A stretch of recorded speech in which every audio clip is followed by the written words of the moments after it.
Finally, I can say we're back from AGDQ. We're supposed to have a stream on Wednesday, but then I was too tired, and then we were supposed to have a stream yesterday, but this fucking console and my capture setup was giving me a lot of issues, so we weren't able to start until today. Fun fact, apparently electrical tape is not enough to hold up a SCART switch. Apparently gecko tape by itself is not strong enough to hold up a SCART switch. But let me tell ya, both of them put together do. They have enough strength to hold it up. What does that mean? Well, supporters know. I posted a photo of it. It looks very jank, as is tradition.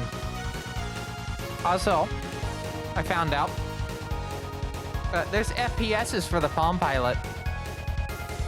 Take that as you will.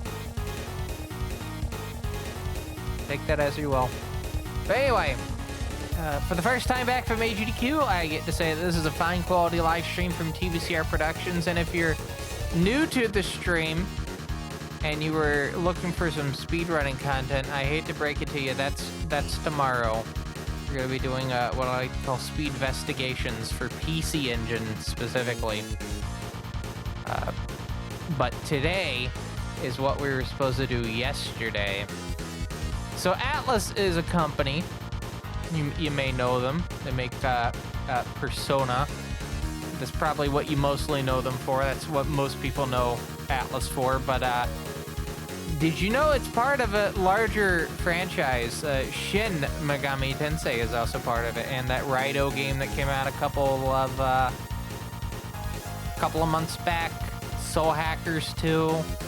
Maybe you remember back in the early 2000s. Oh god, there may actually be people to watch this stream that weren't born by the time Demi Kids came out. That's a terrifying thought. There may be people that watch this channel that were not even born before like 2010. Oh god, the passage of time. But yeah, they're all part of a giant encompassing franchise known as simply Megami Tensei. I don't care what Atlas West will call it. It is Megami Tensei. It is not Shin Megami Tensei. That is a specific series as part of the franchise. So yeah, all of these games have kind of grouped together. And coincidentally, this year marks the 40th anniversary of the franchise. That's right, the first book, Digital Devil Story, Megami Tensei, written by Aya Nishitani, came out, and from what I can gather, March 6th of 1986. And we had, was it 9 books? More than 9 books. I know Aya Nishitani wrote more books after Digital Devil, the first 3 Digital Devil Story novels and new Digital Devil Story. But yeah, we've had a lot of games, over 100, and I thought it was a good idea to play through a version of each game in the original release order of the franchise. We didn't get to the Telenet version until later because I didn't own the Telenet version. That's also the catch with the series, is I have to buy each of the games that I'm going to be playing. Which, there is an update. There is an update. I was able to purchase a Game Gear today with capture output, so when we get to Last Bible Special, we will have actual console output. And I know what you're going to be like, well, why don't you just emulate it? You don't understand. I have to commit to the bit. I have to commit to the bit, right? Because I can't commit to the other bit for the next game. What is that bit? It's a fucking outfit. I can't wear an outfit for the character for the next game. It's too fucking complex, and it's gonna take a lot of time, a lot of money, and that's stuff I just have not had. So next game I'm wearing the Majin Tensei 1 outfit. I'm so sorry. But yeah. There's 2 bits. Number 1 is supposed to be I'm wearing an outfit for each game, and then for each game that I wasn't wearing an outfit, we're gonna retroactively go back and make an outfit for them. And number 2 is that I have to buy each of the games in the series, in the franchise, and then, if possible, buy the hardware that you can play the game with. So, like, with the original Telenet game, I bought a Sharp X1. I'm staring at it right now. For Shin Megami Tensei, I bought a PC 9821. For the Virtual Boy, okay, the Virtual Boy's gonna be a bit of a hard one because there's no way of doing a console out at the moment. I don't think the person doing console mods, consoleization mods, is still doing those at the moment. But we'll get to those in a second. But yeah, the gimmick is I buy the games, I try to buy the systems to play the games on, and only if it's not realistically viable do I emulate it. And I try to have an outfit for each game, which again, for Majin Tensei 2, this could be the last stream for this game that we're about to do tonight, because we are on the last dungeon. This could be the last stream for SMTF. We just don't know. So next week has to be determined whether it'll be Majin Tensei 2. We could even take like a week break from that and maybe do something else. I don't know. We could take a look at the PC Engine port of SMT1. I have it physically, and I also have a Duo. We'll have to see. But anyway, I do want to say hello to Chance and to Thrin and to Matrix and to Kelnan, and I want to thank each of you and Professor Ramses. I wanted to thank everyone that has put down a Prime or regular sub just then. I think we have one of those hype trains going on right now. Yeah, it looks like that is the case. Oh!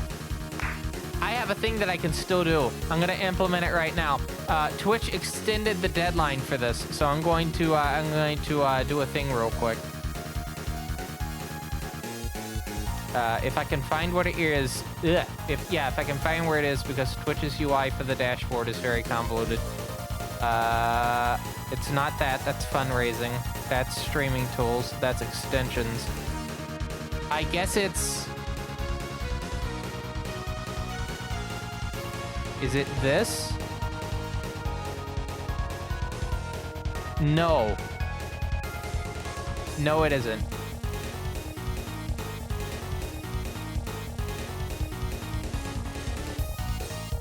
That is not it. Okay, cool. I guess it's this thing. Yeah. So, for the next 10 hours, if you, or a loved one, put in 5 or more tier 1 gift subs, you're going to get 35% off those subs.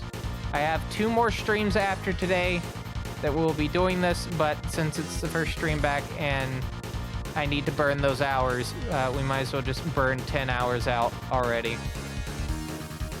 But yeah, let's get to SMTF. Also, I get to show off cool thing.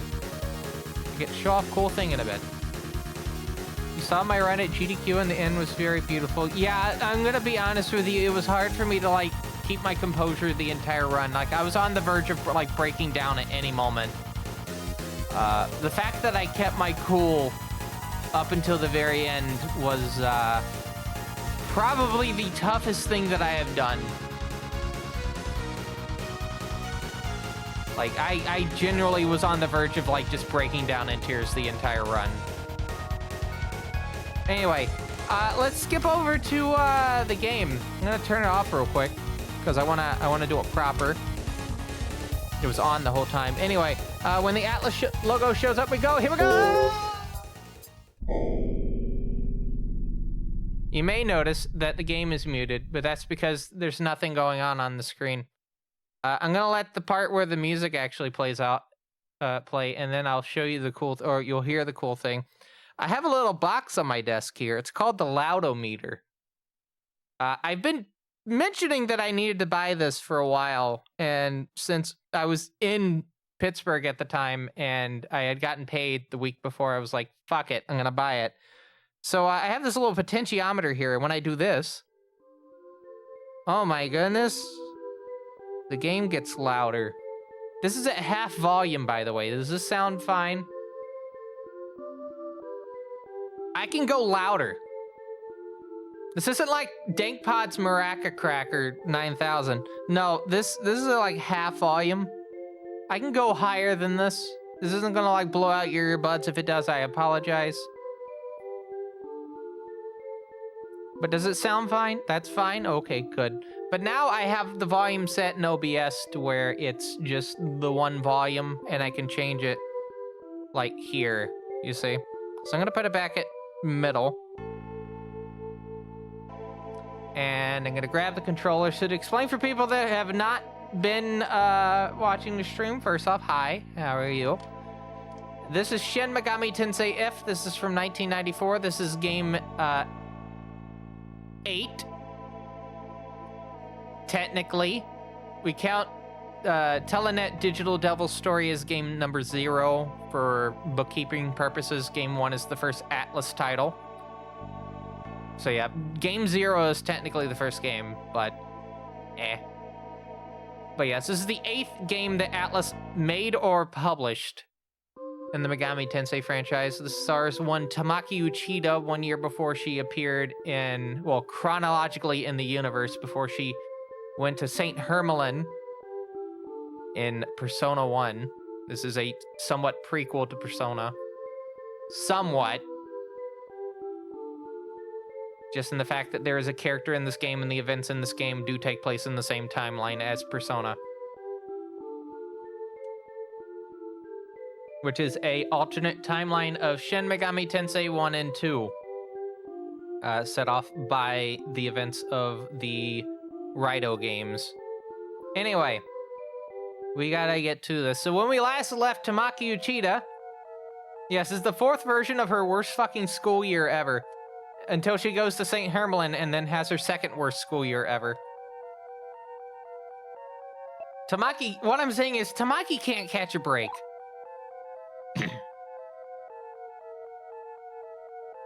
Hello, Hellhounds. Hope you're having a good evening. What did you think about my run? I was mentioning earlier I was on the verge of like breaking down at any moment during that run. Like that run was extremely tough to get through. I'm glad I got it like out of the way at the beginning of the week, because if I had that run at the end of the week, oh boy.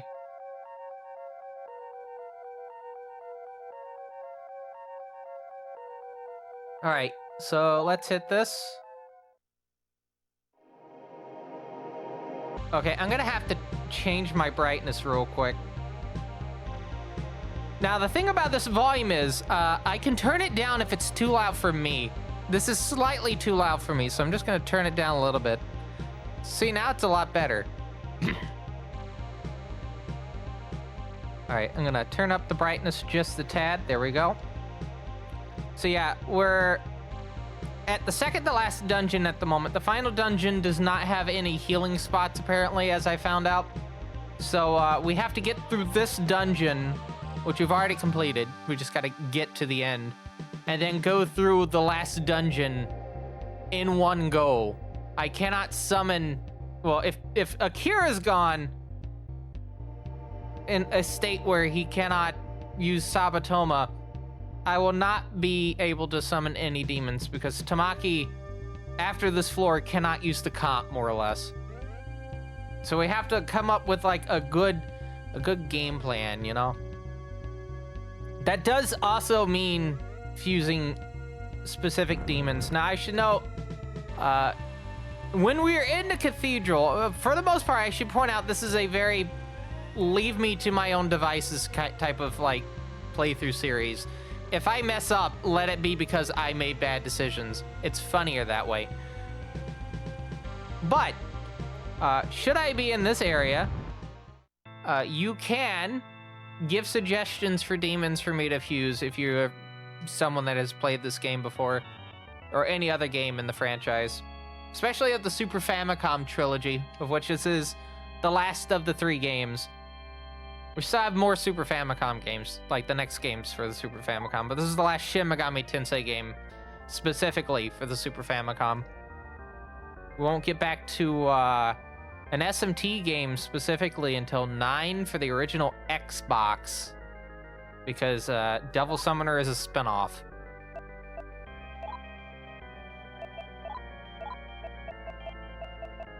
I really wish I could take Kukulin here and actually make something with them because okay, so with Kukulin they have Tarakaja, right? Which is a good spell. And the older games, since they're more directly based off of wizardry, well, I wouldn't say based off, but more directly inspired by wizardry, I can basically just buff my entire team, right? But none of these are good options. Like, Byakko doesn't have Tarakaja.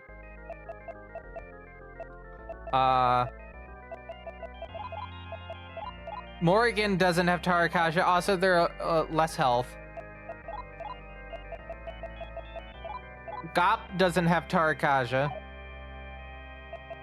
So, essentially, Kukulin's kind of in like a weird spot where they're safe from demon fusions. Also, another thing that I have to point out, there are some restrictions for this playthrough series in case you haven't seen this before. I'm now allowed, for any Shin Megami Tensei game, I'm not allowed to fuse Cerberus. Last Bible can do it if I want. Devil Children can do it if I want. Even Persona, I could do it if I want. This specific series of the franchise, I'm not allowed to fuse Cerberus. Cerberus is a good boy. So we're gonna pretend like it's Pascal from the first game, so we cannot fuse Cerberus in any Shin Megami Tensei game. Specifically, Shin Megami Tensei. Hello, Remedy Star. And also for this game, considering this specific Jack Frost shows up in Persona 1 and apparently SMT3, we're not allowed to fuse this Jack Frost either. So essentially, we only have 10 demons to work with in the whole game for fusions. That's a weird restriction, but I think this makes it a lot more interesting because I actually have to think a lot harder about my fusions. We just started Metaphor today.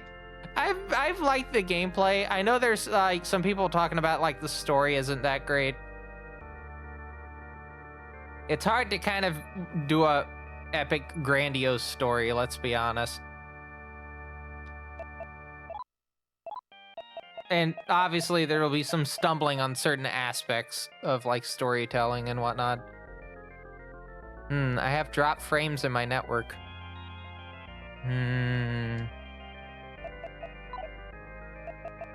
Anyway, I'm not gonna actually fuse any demons right now because I don't have anything that I can think of actually fusing.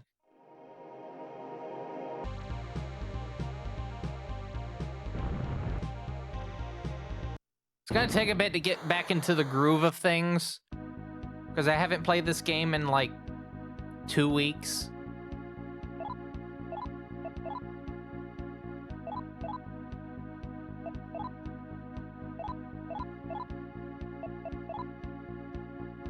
So, but, oh. Fuck! I forgot. All right, where did I get put at? Cool. Actually, hold on. I'm gonna go back to the casino.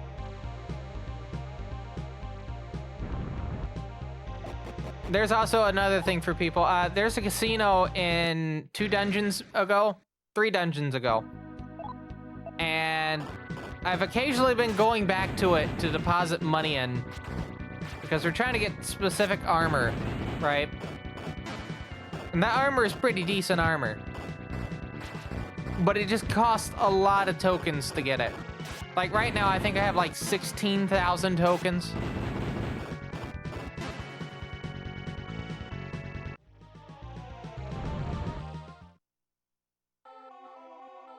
So I do need to go back and redeem that. Also need to do a Paralati on Griffin. There we go. See if I can remember my way back to the start. I've not touched anything about this game in the last 2 weeks. The only SMT specific game of the 3 games, 1, 2, and If, that I've touched over the week was I was looking more into SMT1 on iOS, because that is a potential speedrun plan in the future. Oh, I need to have Tamaki not use her sword. Please don't use your sword, Tamaki. In fact, use your gun. You have gun. Shoot the bullet.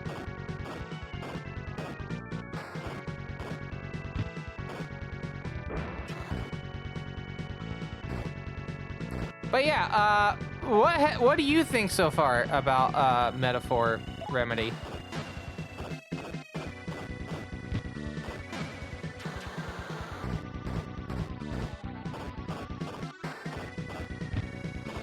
Because again, I did like the gameplay. Gameplay's pretty neat. I like the fact that there's a lot of Megami Tensei 1 kind of like aspects of it. In terms of like the spells and the stat allocations and whatnot. I just think it's neat.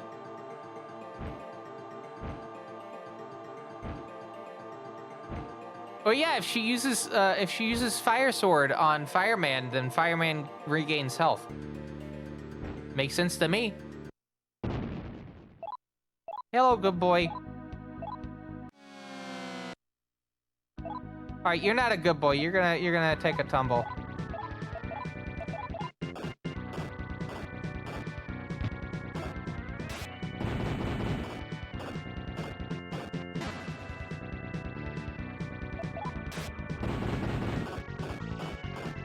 Oh, by the way, blinking lights, as I call it, or flashing light warning. Turns out a lot of early Atlas games have flashing lights in them. Who could have guessed?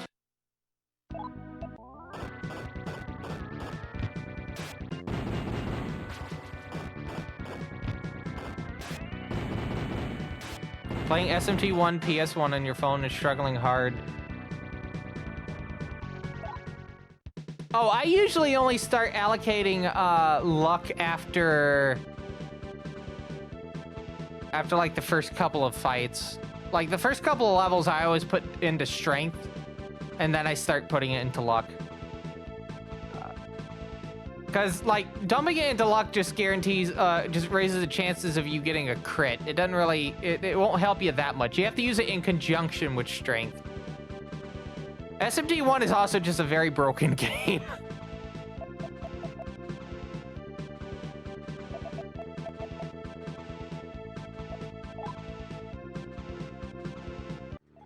It is an incredibly broken game.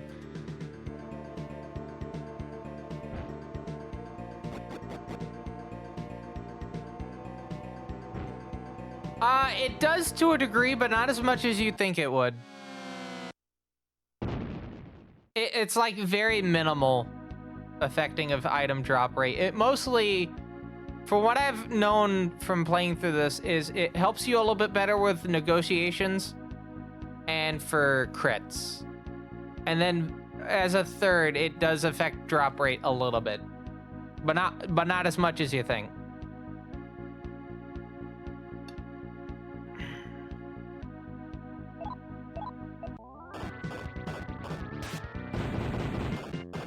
This is why I always find it funny when people are like, "Oh, don't put any points into luck. It's a worthless stat allocation." It isn't. Luck is a good thing to put towards, but you have to make sure that you balance everything out with it as well. I just like putting strength in for Tamaki because she can't use magic, so I have to basically max her strength out. I mean, she's almost at full health. Holy shit, she's almost at full health. Okay. I think this is gonna be the first playthrough of If where I actually have Tamaki hit 999 in terms of health.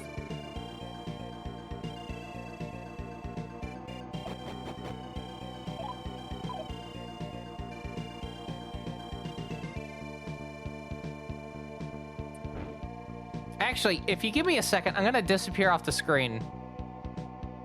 I'm gonna go grab my my iPad, and I'm gonna tell you how much by the end of the original game for iOS, how much stat allocations I had. I know where my iPad is, so this won't take too long. Right here. Oh no, wait, that's not the iPad. This is the iPad.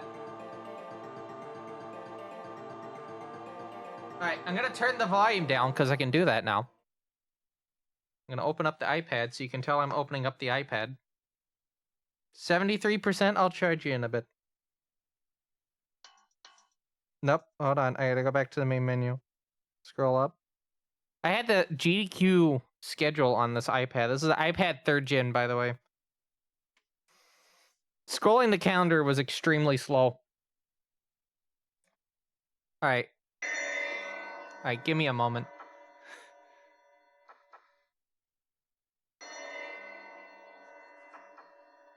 I'm trying to get into the main menu, but it takes for fucking ever. All right, load game. Basilica, yep. Okay, so if we go into we go into status. My stat points by the end of SMT1, I inevitably had 34 and 36. I have an earlier playthrough, but that might be from when I was like doing the route. But what I normally do, and I know this just from off the top of my head, because I also did it for when I was doing this game, is I always start with like strength up to like 10.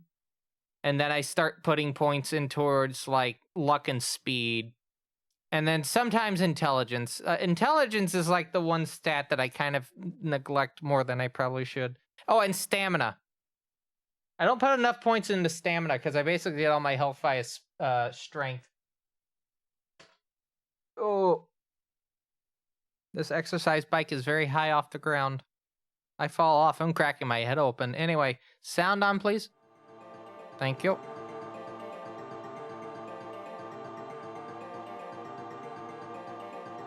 I like that. That's such a good... That was such a good purchase. It only cost me $8. Not the iPad, the potentiometer.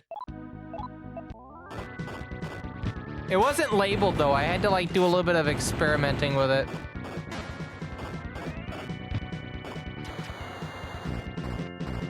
Takes red, white in and red, white out. So basically this is going into, the input is coming from the Switch for audio. And then the output is going straight into the ground loop things.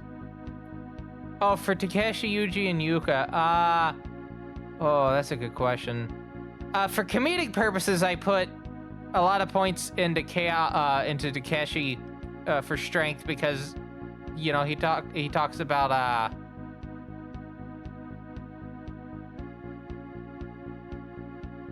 he talks about certain things in the game, so adding strength into just stacking strength into it made it a lot funnier for me. But I think Takeshi's magic is pretty substantial, so if you want to also put it into magic, that wouldn't be bad. Yuka, I kind of mostly mirrored how I had Kazuya, but I also made sure she had a lot more magic as well. So mostly a strength and luck and speed build, but I also kept up magic as well. I probably should have also increased int, because int does actually help with like accuracy of the gun. Or hit percent for the gun.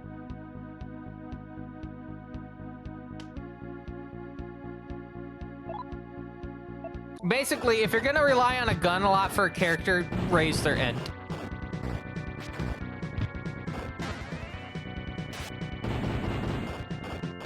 What did I put for Yuji? I can't remember.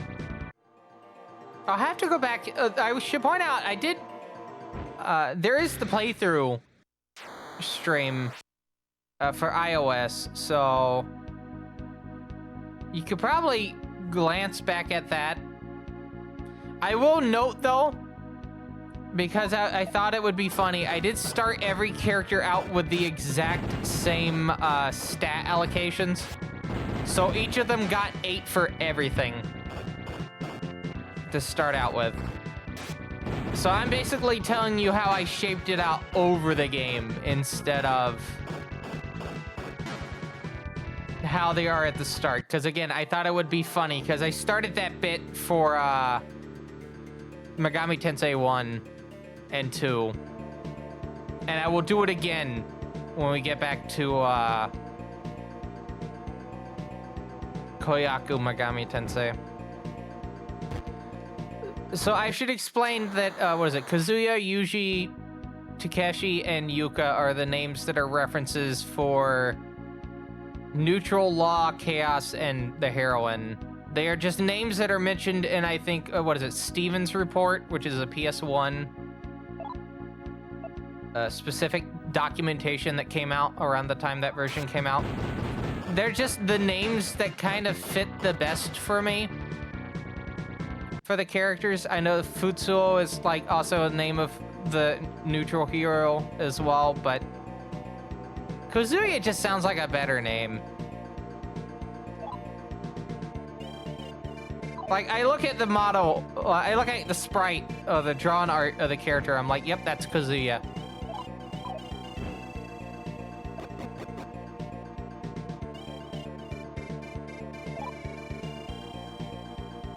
I keep forgetting how much, like, walking there is in this dungeon. There is a, there's a fountain back up to the top, but there's not a fall down to the bottom. I do actually have to take the long way home.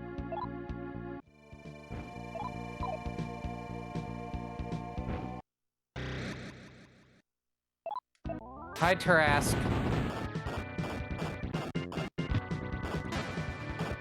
So I should probably recap GDQ, shouldn't I? This is the first stream back. Dante, Virgil, and Trish.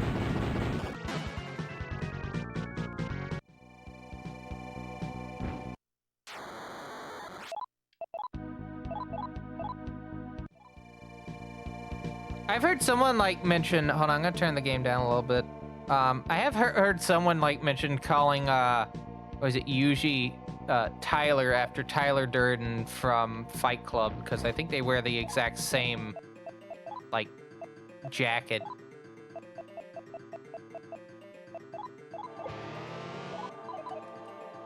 I mean, Yuji's jacket, at least for the PS1 version, is a reference to Fight Club. That is for certain. Kaneko had a lot of, there's a lot of pop culture references sprinkled throughout these games. I mean, Beetlejuice, anyone? Oh, okay. Morgan won't let us leave.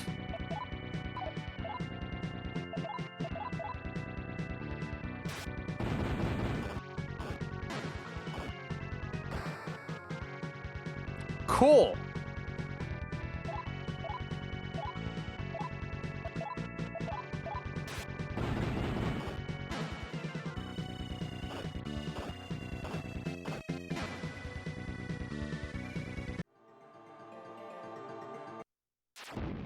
I just gotta get to the end of this. Come on. But yeah, let's talk about GDQ. Says, okay, so for those unaware, I did not take a plane to the event. I took Amtrak. I packed way too much shit as usual, so I had about 100 pounds of stuff. 100 plus pounds of stuff I had to carry onto the train. At least I only had to take my carry-on and my book bag, but there was still a lot of heavy stuff in it. In terms of consoles, I took my PC Engine, which is actually sitting in front of me for the stream tomorrow. My superb Nintendo over here. My iPad, a PS TV, which I never actually used, and my Steam Deck. Oh, and my Sega Genesis. And, as always, at least for the last 2 years of GDQ being at this particular hotel in Pittsburgh, the hotel was kind of ass, let's be honest. The hotel was kind of ass. Me and my sister attended the event with me. And we checked into the hotel after the train ride. Train ride was pretty uneventful. I was asleep for most of it on the way up. But we walked to the hotel from the Amtrak station. We checked in, we passed out, right? In the morning, I went to go take a shower and noticed that the faucet, you know, the faucet where the direct faucet where the water goes into the tub with, right? Not the shower faucet, but like the faucet was at an angle. It was like, not like this. It was just, that's not good. So we had to report that to the front desk. And as it turns out, they had to switch us to another room because apparently that was so bad enough they had to replace all the piping in the bathroom. And I do mean all of it. So that was a good start. I already don't like the hotel rooms at this hotel to begin with. They're very claustrophobic. They're not good for people with claustrophobia. And they also have this fun behavior with the bathrooms. And if you've been to a GDQ event and you're listening in right now, you'll probably agree with me on this. They're a privacy nightmare because there are just these like glass panes that are translucent. Like they're not completely visible. It's kind of like frosted glass in a way, right? But not frosted, but wavy enough to kind of like hide directly who's behind the window, but you can still mostly see them. And the doors don't lock. There's no lock in the bathroom doors. In the hotel rooms. Some people had to resort to like buying like wrapping paper to like cover the doors.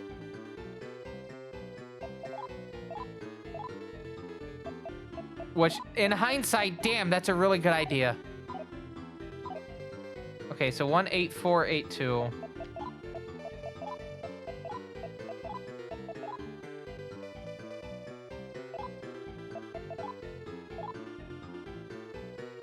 All right, I think the next one we have to get is the cavalry helm. I just need to double check that real quick. I'm just dumping points into this. This armor is essentially what's going to help us get through the finish line. But yeah, the hotels were pretty ass. We had load-bearing VCR levels of television at one point. The GDQ feed was on a 720 by 480 output, which, if you're not aware, that is standard definition 4:3.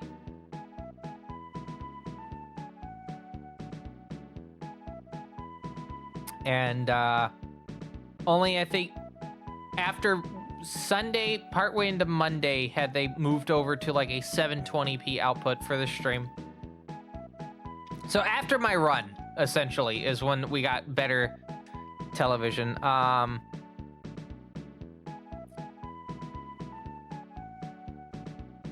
Roommates, Kirby Master roomed with me, along with Witherman and Witherman's significant other, Katie.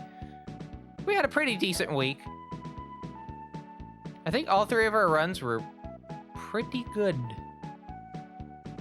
I did go back and watch Witherman and Kirby Master's runs. Pretty good.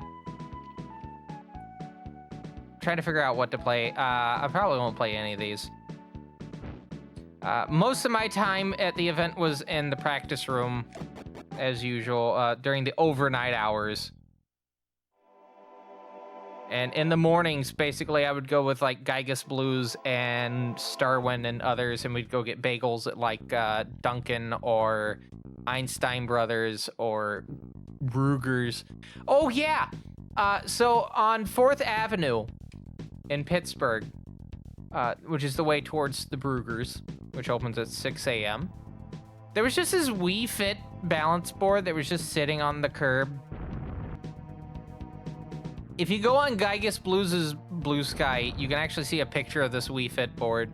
It was there 2 times that we went to Brugger's. That time, the second time, I think we went with Sharif as well. It was the day before Awful Block, I think. And it was gone by the time me and my sister went to go check on Sunday, the night before we actually came back. But yeah, I was mostly in the practice room. I also did go to the exchange a couple of times. I did pick up some games. I did not pick up Valis, however. I did buy that prior. Fun fact, apparently there was cashies in the US at one point because my copy of Valis has a cashies sticker on the back. That's not relevant to the discussion about GDQ, but I did want to note that. What games did I buy? Well, let's start with the big things and we'll move our way down. So I have a PC Engine, right? But what if I had the mini console? The TurboGrafx 16 Mini. That's a pretty hard thing to find, isn't it? So I bought a TurboGrafx 16 Mini while I was in Pittsburgh. I need to point out how, like, fucking particular these devices are when it comes to, like, voltage. If you're not aware, these things have to take precisely 5 volts of DC input. If you were even 1/10 of a volt higher, or even like 100th of a volt higher than 5 volts precisely, you will fry this console.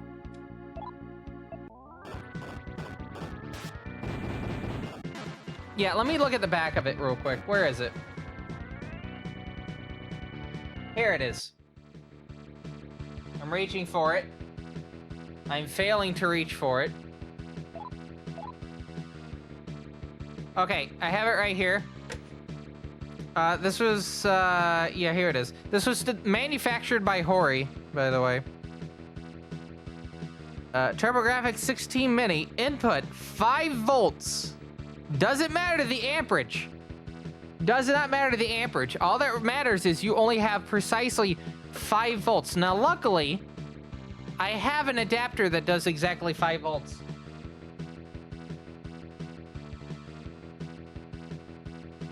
It's an Apple USB adapter. Just like an old one from like early 2010s, early to mid 2010s. Kind of looks like the mini, like a mini version of the like MacBook adapters.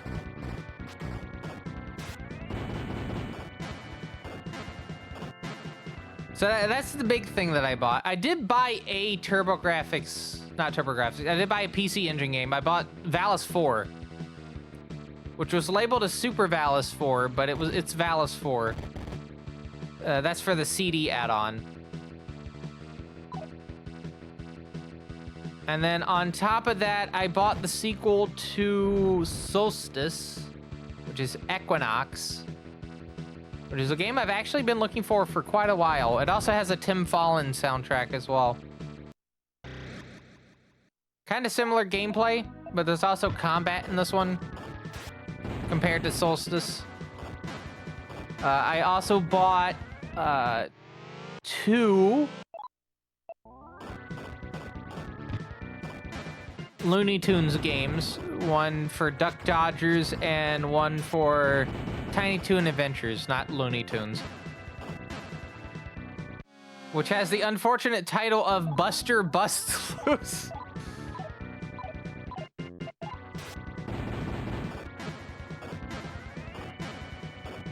What else did I buy? I bought a Super Nintendo copy of Izzy and the Quest for the Olympic Rings. I already own that for the Super Nintendo. Not Super Nintendo, for the Sega Genesis. So I decided to buy another copy just to compare the two. It looks like the Super Nintendo version is a lot faster in terms of just like frame rate. So that's pretty good. I also bought... what else did I buy? I bought another copy of Persona 4 Arena. Right? So I have the game originally on the 360.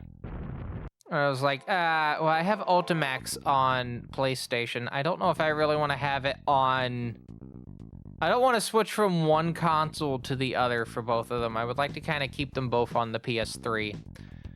So I found a copy for the PS3 for relatively cheap, so I got it for there. But I do now have 2 copies of Persona 3 Arena. Sorry, not Persona 3, Persona 4 Arena. I'm tired, all right. But yeah, Persona 4 Arena. Buster is busting loose.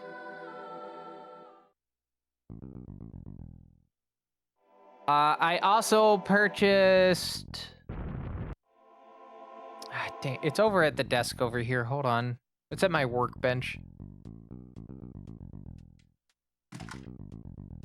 Where is it? No, I did not buy... Bob! Not buy that. Oh, shit, my bell!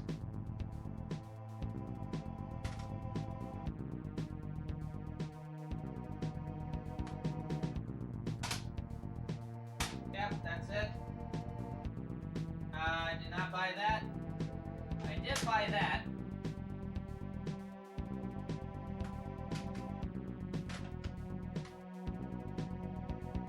Oh yeah, Texodium gave me a game as well. I'll have to tell you what that is in just a bit. I almost have everything, don't worry. Don't worry. Jam to the music until I get everything.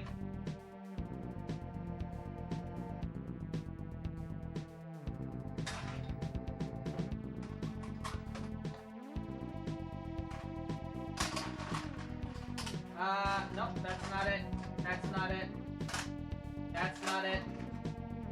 That's definitely not it.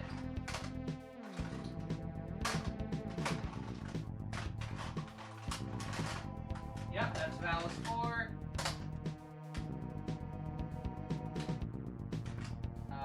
No, I took that with me. I took that with me. I did not take this with me. This is going in the pile here. Oh god, this is a big stack of games. Yep, that's a big stack of games.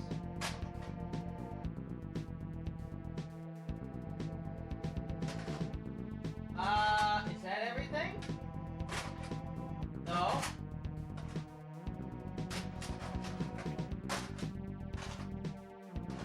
I swear there's like one more title. There's my cashies. Ah! There it is.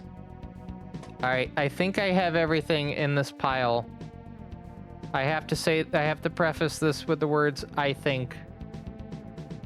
Oh god, this is gonna fall as soon as I sit down. Instantly going to fall.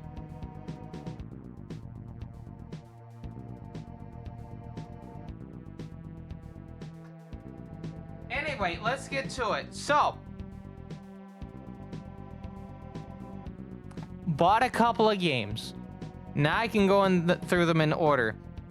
I bought Star Ocean Till the End of Time for the PS2, because I think Star Ocean is a neat series. I bought Chakan for the Genesis, Kablooey for the Super Nintendo, because it was like $8.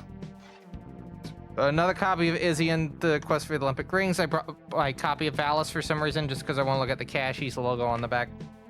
I'm going to have to find a spot to put these down. I'll put them right here. Hope it doesn't come back to bite me in the ass. I bought a copy of Jewel Master, and this is because this game originally came out for the Sharp X68000. So I decided to buy a copy of it. I do have a X68000, by the way, so we will be taking a look at that game for that as well. Yeah, the copy of Equinox. There's this role-playing game called GD Lean, which I bought for $5. Because why the fuck not? I bought a copy of Valis 4 for the PC Engine. And then, yeah, another copy of Persona 4 Arena. The original, not Ultimax. Bought a copy of Soul Blazer for the Super Famicom and Brandish 2. I would like to get a copy of Brandish 1 because I would like to actually play that on stream. Neat little dungeon crawler by Falcom. Probably the most important the most important purchase I did was a copy of Putty Squad for the DS. Those of you aware of the development of Putty Squad for the Amiga may know why I thought this was a good title to pick up. It's amazing that System 3 was actually able to get it out the door and whatnot. And then Duck Dodgers, Marvin Missions, Buster Bust Loose, Deadly Towers, published by Broderbun, and then the last game that I bought was Tom and Jerry for the NES, developed by the people that would later go on to create Postal.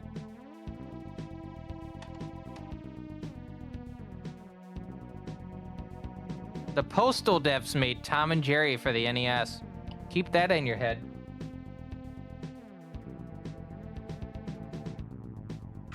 And then I bought Gentle Giant Octopus because I don't have enough Gentle Giant albums on physical media, so I bought Octopus. I don't own Octopus on physical media, so that was a good pickup. And then Taxodium gave me Escape from Monster Manor, A Terrifying Hunt for the Dead for the 3DO, Japanese version.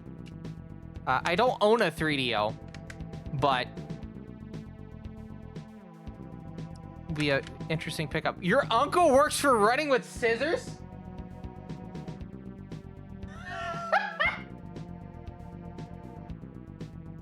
Small fucking world.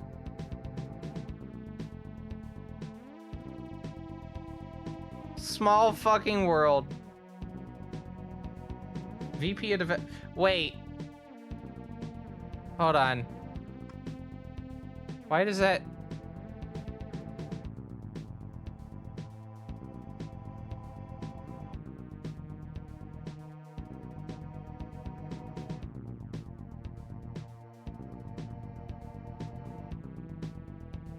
Isn't that fucking... Oh! No, that's business development. I was like, no, your uncle isn't Mike J. That would be wild. That would be too wild of like a discovery.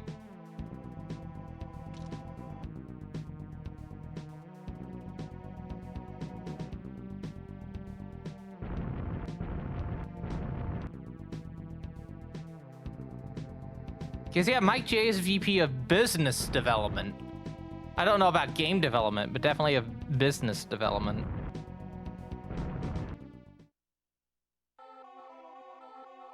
Yeah, Mike J would absolutely be a hell of a brag.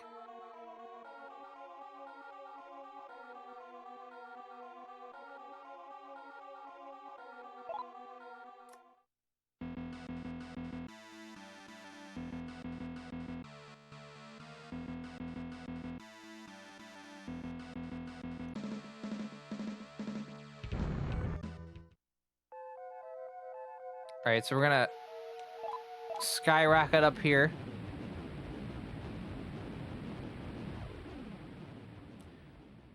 And then we'll try to get back to the game. I did have to heal before we kept going. And this is basically the only good spot to do it. But just a heads up, there's an ad coming up in just a bit. Various ways you can get around, well, deal with the mitigations of stuff and whatnot that picture-in-picture extensions, not Starlink, Streamlink. That's the name of the thing. But if you don't want to deal with the ads and you just want to watch this damn stream without them, consider a sub to the fine quality live stream. Not only does it help you out, because you don't have to watch damn ads and get bonus content on the Discord, including the fucked up image of the SCART switch setup that I have, but you also get Oh, you also get early access to any YouTube videos I publish. I am working on a smaller video to kind of have in between me working on the Zelda video and the Santa's Vacation video, which are the two big videos in the works at the moment. The next video is going to be on, well, the game from the intro, the Jisekin Necromancer. So that'll be a cool, fun time.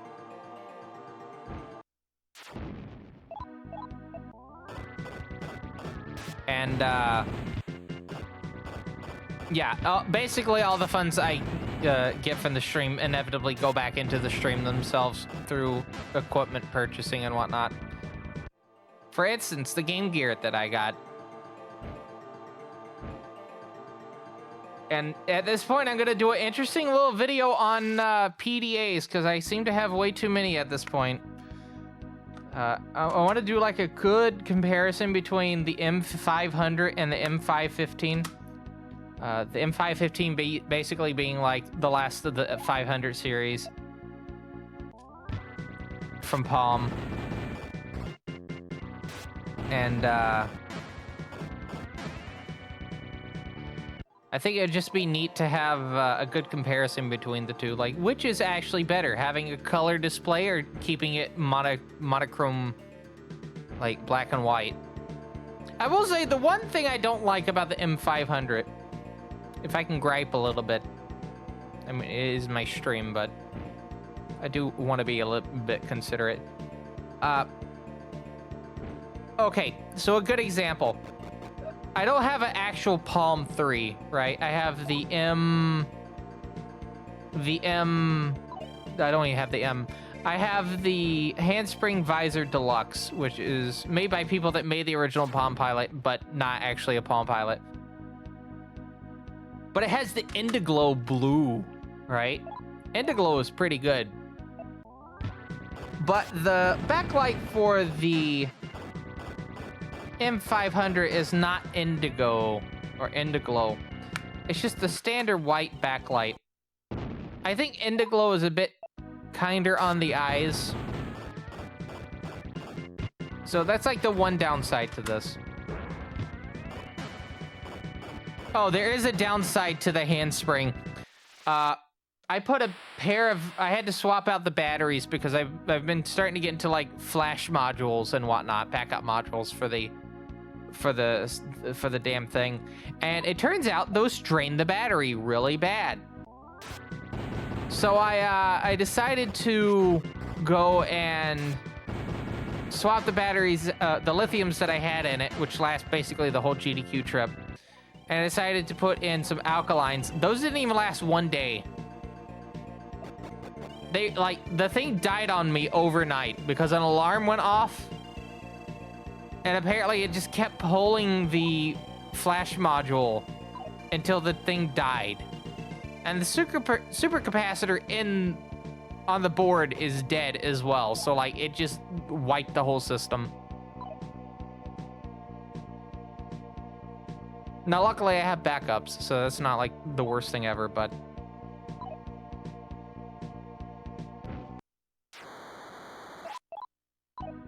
Started working on Eternal Damnation and got into Running with Scissors from there. Still, that is pretty interesting that like someone that watches his stream has like a relative that works at Running with Scissors.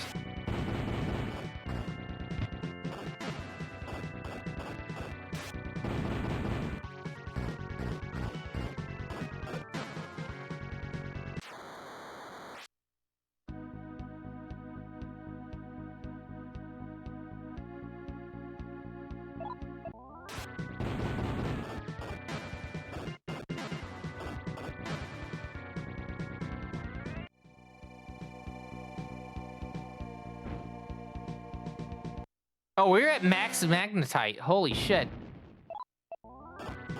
I only just now noticed that.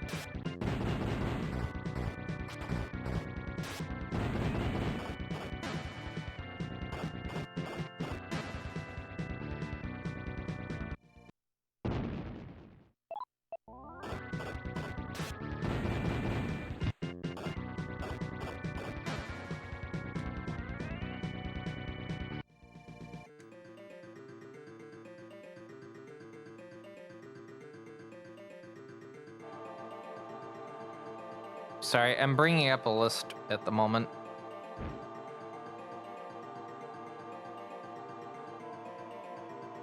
I need to bring up... Ah, damn, it might be on the other thing.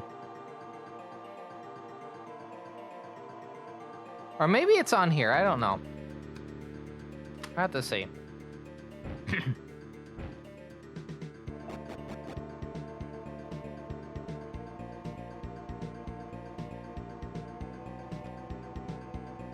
Huh.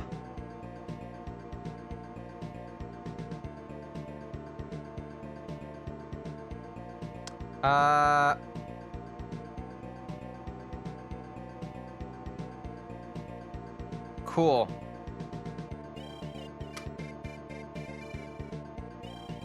I need to fix something in a second. Apparently my registration key for an application has just decided to be like, no it ain't.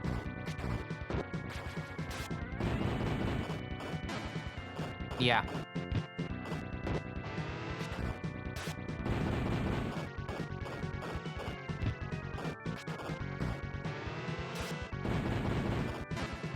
Anyway, welcome back everyone. I hope you're doing well. This is a fine quality live stream from TBCR Productions. We're in the middle of SMTF as part of Megami Tensei in Order. And during the ad break, while I was like walking about, I brought up my list of potential games and whatnot for speedrunning over the next couple months. I will note that I am looking for someone to learn Chaos Engine co-op for a submission for SGDQ. I thought that would be pretty neat. But yeah, currently I have a bunch of games planned. I did want to look into potentially the two Super Nintendo Looney Tunes Tiny Toon Adventure games. Maybe SMT1 for the Super Famicom. I don't know yet. I'm still thinking that one over. In terms of PC Engine games, which is stuff we're going to be looking at tomorrow specifically, we're going to take a look at Jiseiki Necromancer. There's a few categories that are like short enough that I could actually potentially look into that. Silent Debuggers, which is an FPS for the system, which is audio, like sound-based. So I think will be the first time this game will be actually shown on this channel. I've had it for a while, it's just I couldn't really do it with the console having its controller port being weird.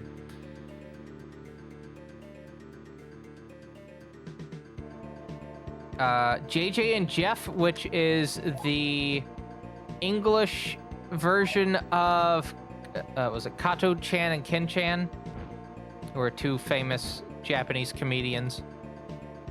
I forgot the name of like the duo type of stand-up type of thing. There's a name for that, I just forgot what it was.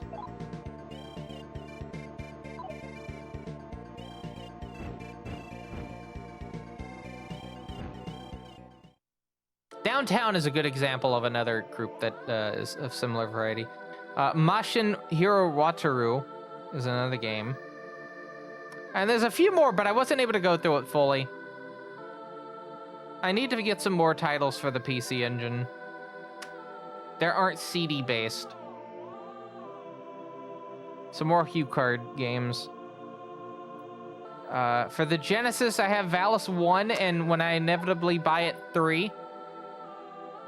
As a potential speed game. Valis 1 has a very funny sliding mechanic where you can basically like cross gaps by sliding. I find it very funny.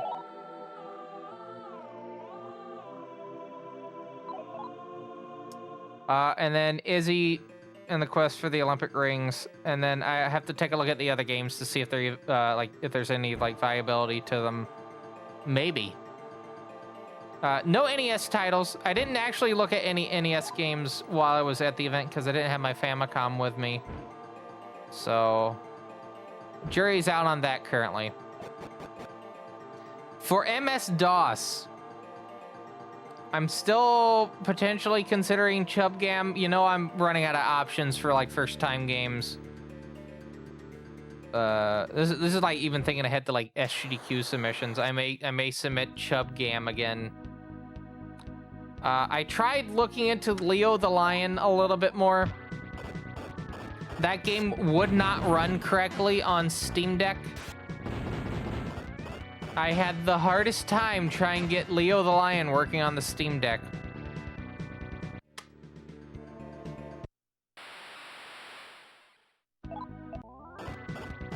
What was the last game? Pickle Wars, which was referenced in the DOS video that I did like a year or so ago.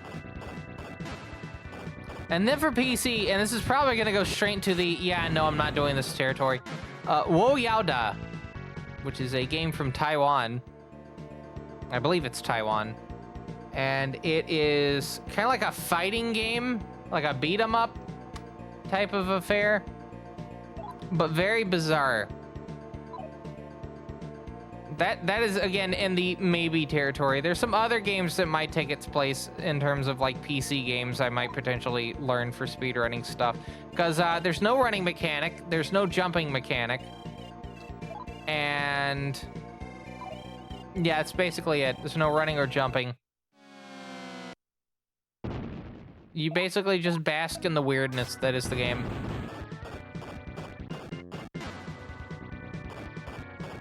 And then the last title I have here is for the Amiga, BC Kid, which is also on the PC Engine. It's Bonk's Adventure. That's a potential maybe. That runs about half an hour long, but it looks to be a fairly, and it's also free to download. Like, as in Factor 5, the people that made the port have it available for download on their website, so you can just download Bonk's Adventure for the Amiga and just play it.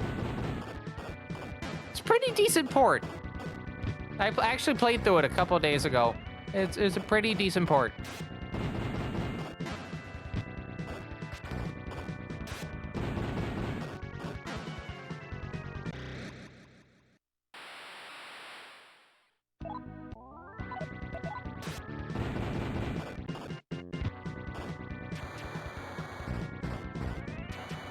All right, I have to time this just right.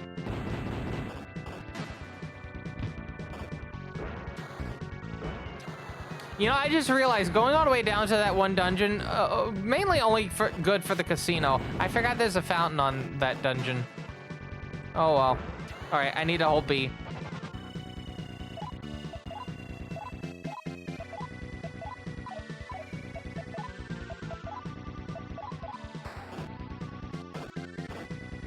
Oh, Tamaki's out of bullets.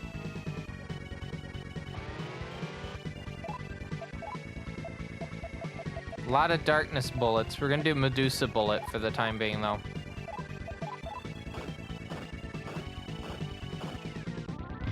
Nice.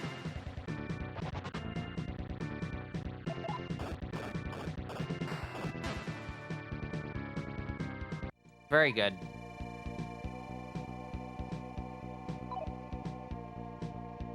We're not near the end of this dungeon. But we do have one more after this, and then we'll be in the final dungeon.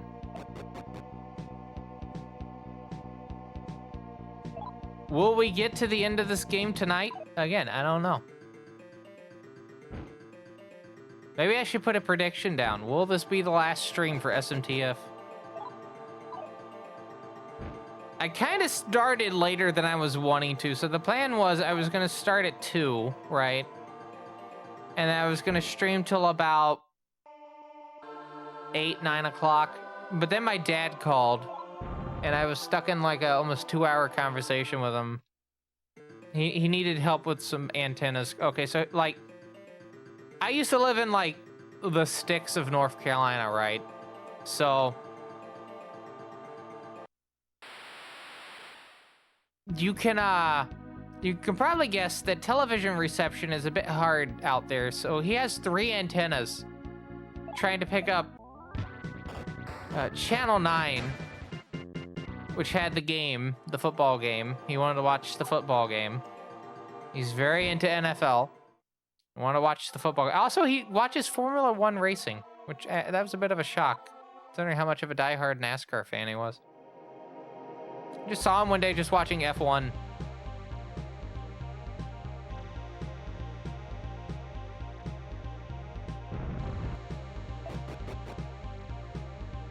But, I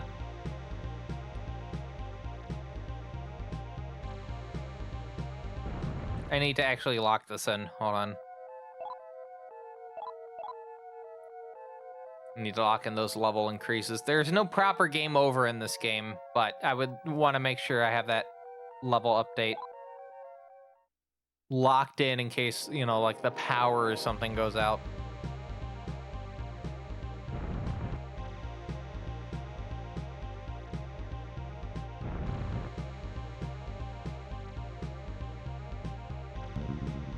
Fuck. I keep forgetting.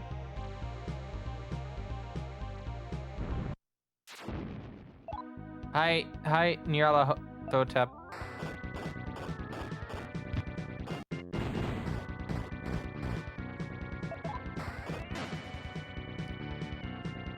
Bye. But yeah, he needed help with like his antenna stuff. The issue with trying to help him with that is I am not where he is. So like trying to troubleshoot like antenna stuff kind of helps being there, you know? So then the conversation like kind of led to like our jobs and whatnot. And then I'll say this, my frustration with like the housing market to the point where I'll never be able to own a home like properly. And then it looped back to the job and then back to the original thing. It's a very like out and back type of conversation.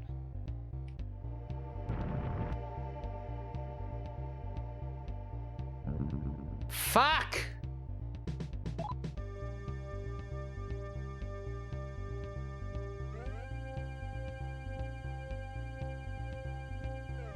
No, that's good, actually. That's good. I got teleported closer to where I wanted to go. Although this might end up...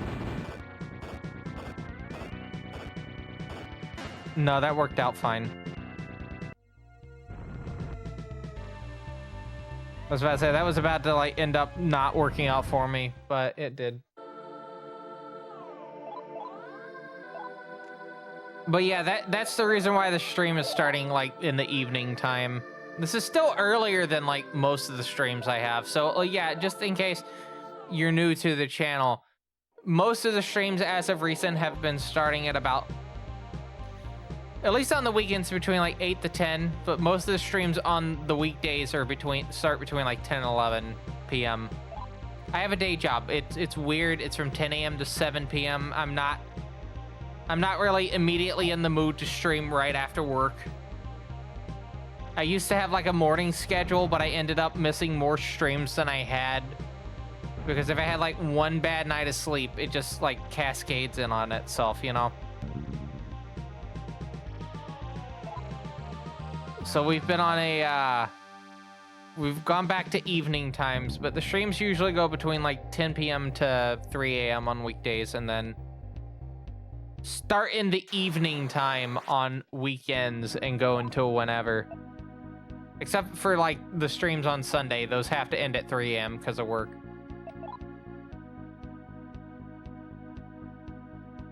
So it's a very night owl friendly stream format.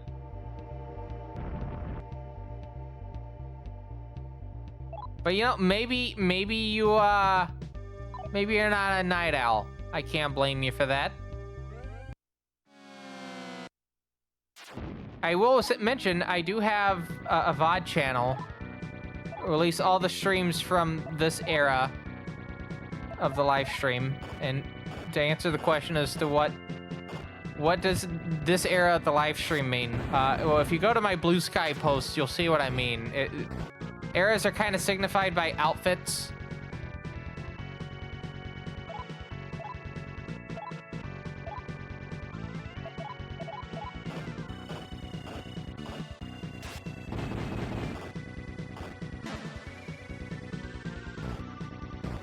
Oh, okay, okay, okay, okay, okay.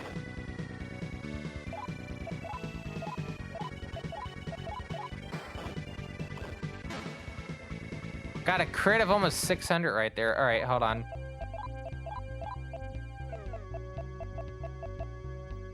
Yeah, I'll do that.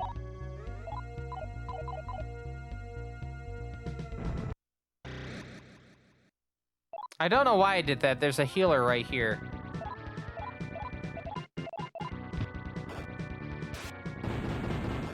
I do need to fill up that 6 slot real quick before I run out of the ability to do that.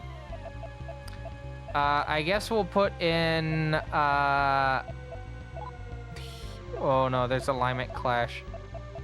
I guess Yaksha. I think that's the way to go. Oh no, that's the mag seller. All right, we don't want that. I don't want magnetite seller. Get out of here.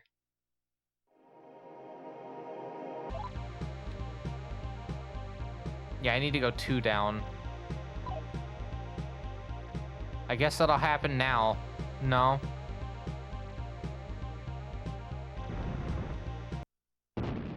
Yeah, let's do a quick heal and then we'll go up the stairs because we got a little bit of exploration we gotta do. I might do an estoma just so we have a little bit of peace and quiet. Yeah, I think that might be a good idea, having a stoma in effect. That's not gonna save us. I need to really stress that. That will not save us.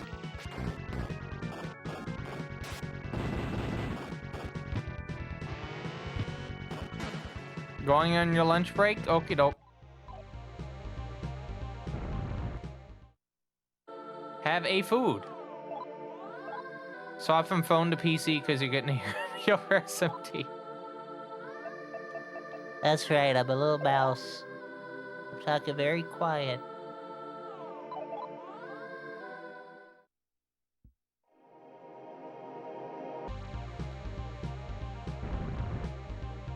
I can't believe I'm Jerry, the mouse in Matrix's basement. Sorry, Matrix. It's still so funny. There's a little mouse, and we just call the mouse Jerry.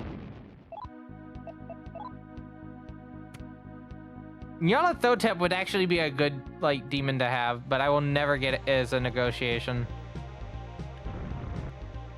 All right, we're gonna do a stoma. All right, so 1/8 moon is when it's gonna go out.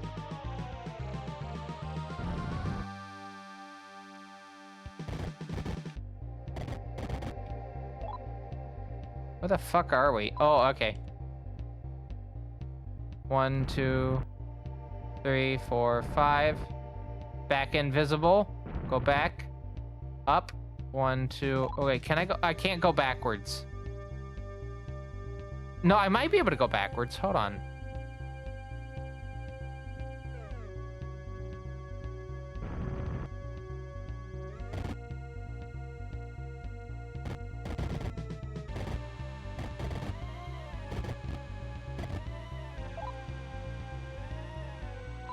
If I go south one more.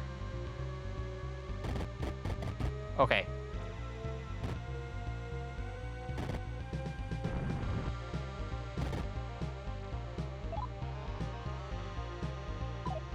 I can't go south here. That's back to visible.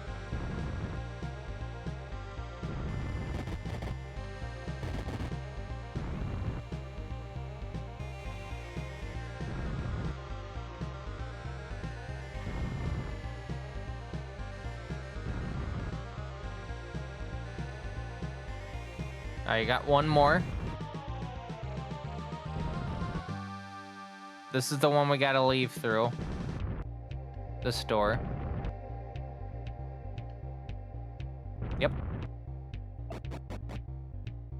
By the way, at the top of this next hour, we will have our first intermission. We have intermissions every 2 hours.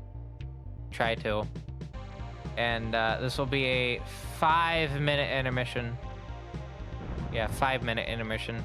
And then we'll try to talk about what might be happening over the next week because, yeah, I haven't made a schedule this week for good reason. It's because I was gone half the week. I actually had like the assets on my MacBook to make the schedule and then I just didn't do it.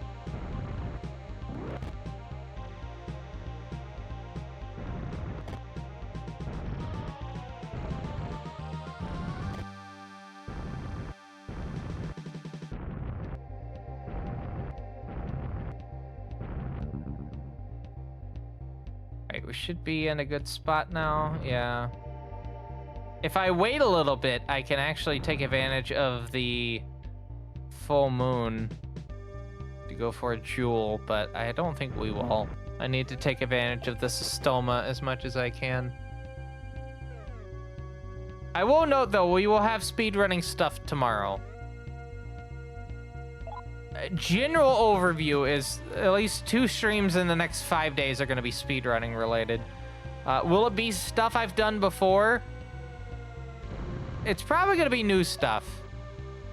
Or trying to figure out new stuff. I need new games, all right?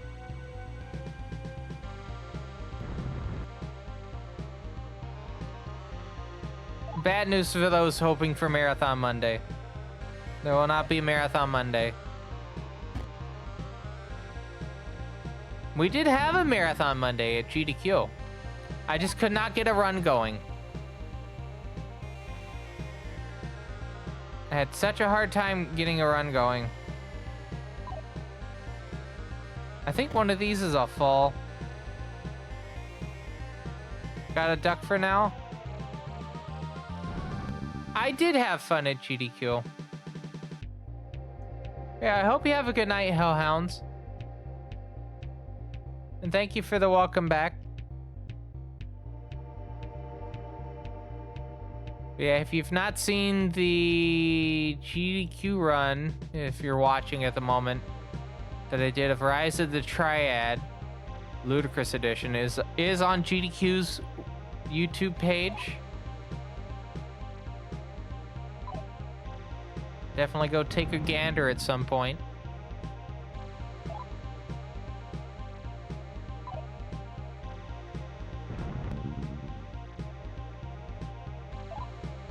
I think this is right. Yeah.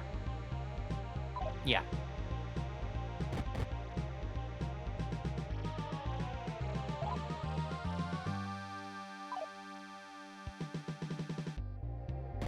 No, it is not right. Okay.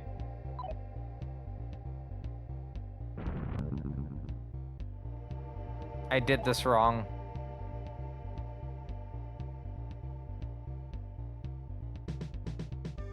Okay, if I turn around and there's a door, I'm gonna go through it. Cool.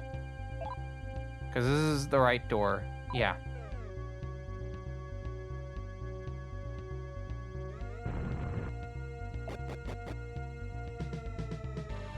Alright, and then this floor is... I'm trying to remember. Oh, it's this fuck shit.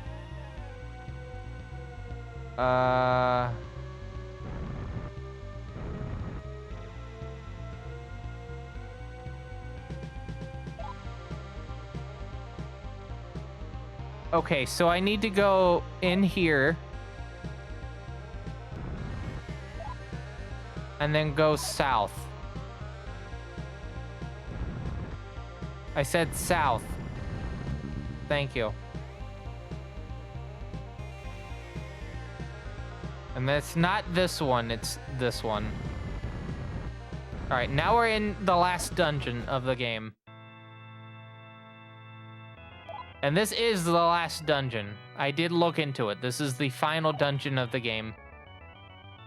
And of this playthrough. Because after this boss is done, we're done with this game. I don't know what we're gonna do after this if we kind of finish the game under the time that I thought we were gonna take. I really should have thought of that, shouldn't I?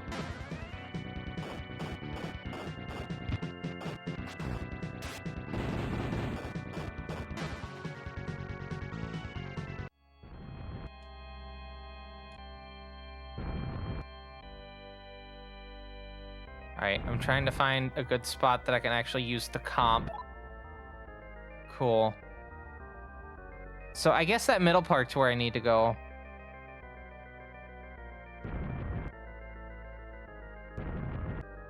Right? Yeah, so I need to go down here, and then I need to see if I can move to the right. Cool. Is there anything north? There is.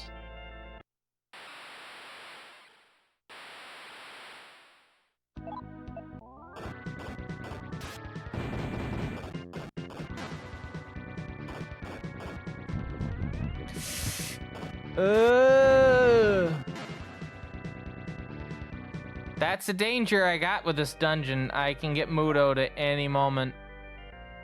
I would like to not get Mudo'd. Alright, I guess we're going backwards. Oh no. I have to walk around. Oh no.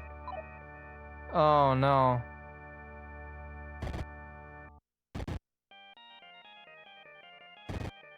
Oh no, this is quite literally the only way I can go. Cool. I guess I go north into here.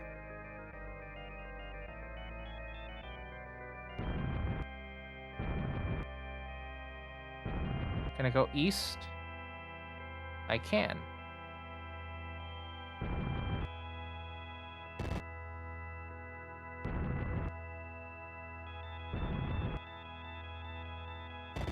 I have no fucking clue where I'm at. Am I back at the... No, hold on. I'm back at the start. Also, I might just use a stoma for the rest of this. Don't Mudo, don't Mudo, don't Mudo. Thank you.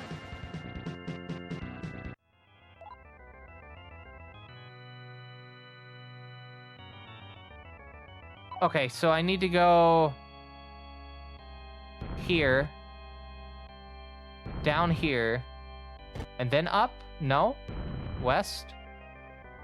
Up? Can't go there. Gonna go north? Can go north. Into here. Hi, Tiamat!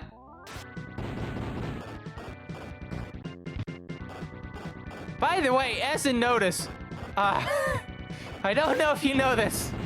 Megami Tensei is an M-rated franchise for the most part. Kinda 18 plus at the moment. I keep forgetting Tiamat is in this dungeon. And then I play through it, and then Tiamat shows up and is like, hi! How are you? Got Mudo'd.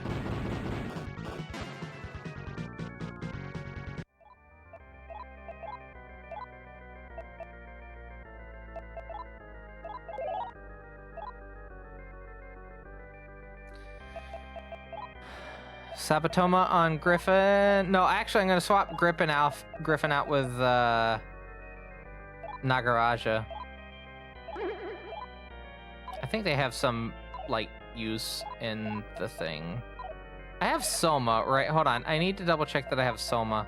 Okay, I have a Soma, so I'm just gonna go ahead and do this. Which is a Mediorama.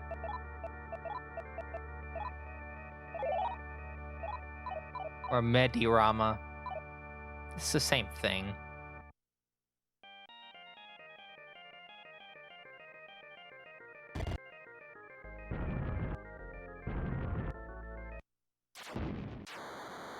Cthulhu and Rangda, I'm going to go back.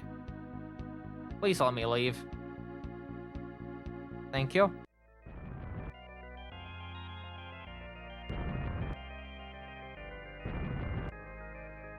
Cool. This is a big room. Good. All right. New floor. Have not been here, as you can tell. Floor 31.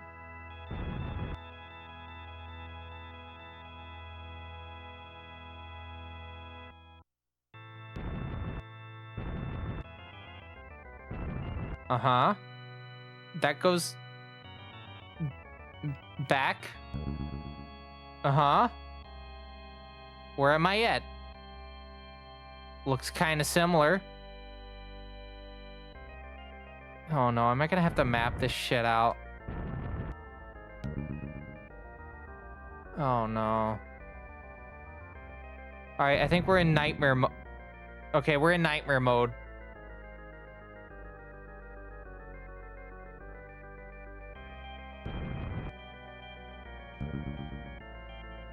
Uh-huh.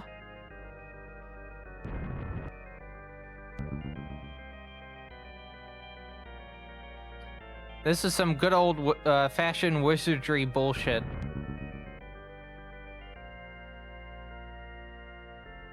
And I say that because, again, this franchise takes a lot of, like, inspiration from the wizardry franchise. A lot more than other, like, dungeon crawlers coming out of Japan. Like, the first Megami Tensei game is wizardry, but with, you know, recruitment stuff in it. Like demon recruitment, kind of similar. I would say it shares a lot of similarity with like Wizardry 4, but those both came out the same year as each other. 1987.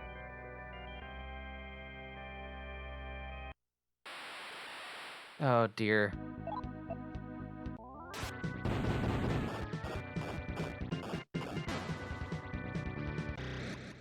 Another one? Hi, Tiamat.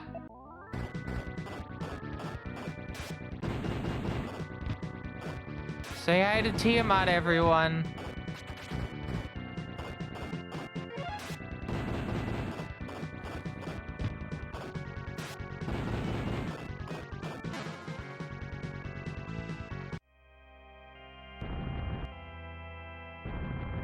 I have no fucking clue where I'm at.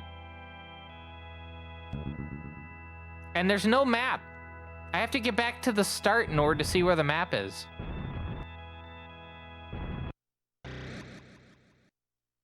Hi, Tiamat.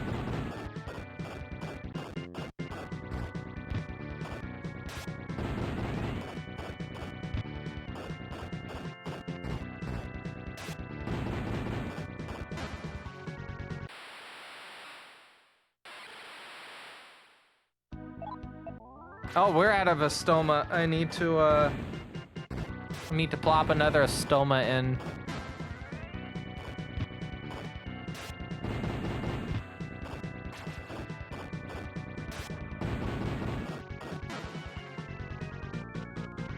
Okay.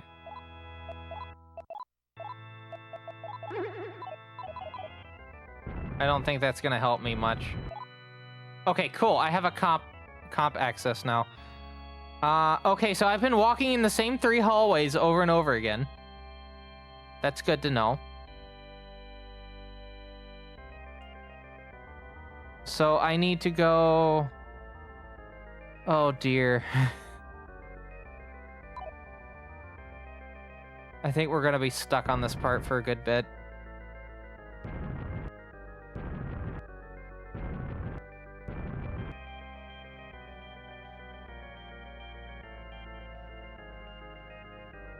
Down?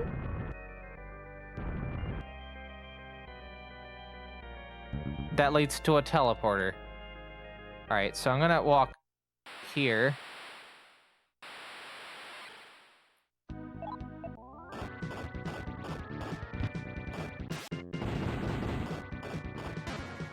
Come on, give me a good enough hits, Tamaki.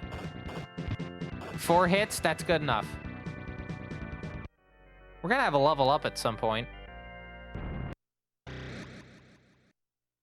Hi, Tiamat.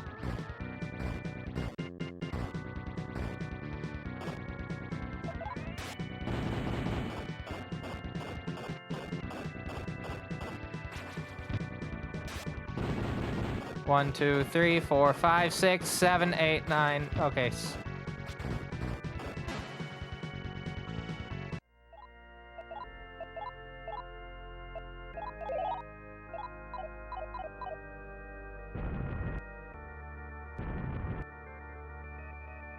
Okay, so that's a dead end. This is gonna be a teleporter. Naturally.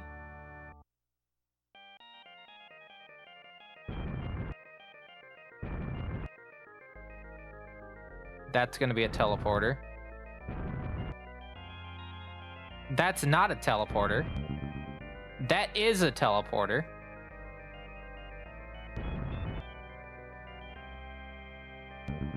Okay, so that basically brought us back to where we were earlier. So I guess I'll go this way.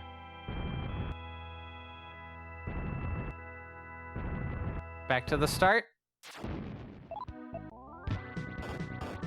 Oh, I got a whole beat. I got a whole beat.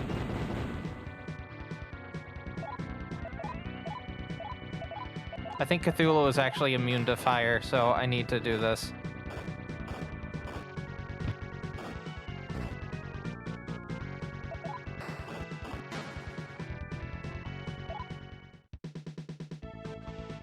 All right, Tamaki went up a level. Where are we gonna put this, everyone? It's gonna be end.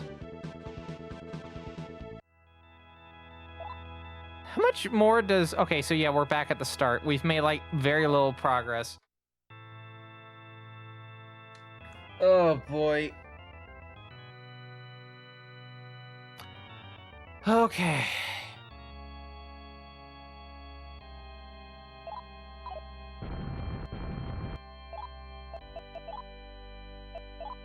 Akira is almost gonna level up.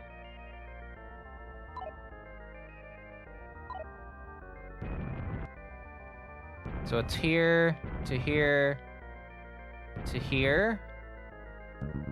No, okay, so we're gonna have a teleporter no matter what.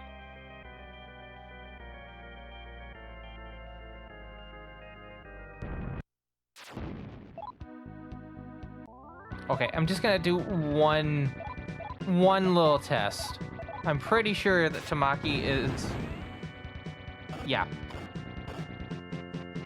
So I was correct with my assumption.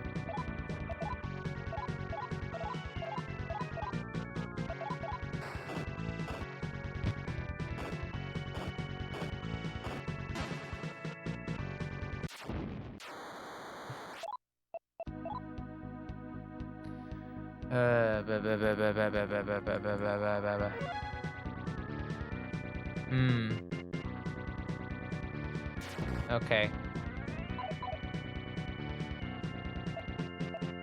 Sorry, there was a Siri bot notification on the thing. Yeah. I think we've had like 2 bots get kicked within like the last 2 hours. Oh no, we're forced to fight. Okay, you know what? I'm just gonna talk my way out of it. Oh, can't use the comp, can't talk. All right, I guess we're in for hell. Nice.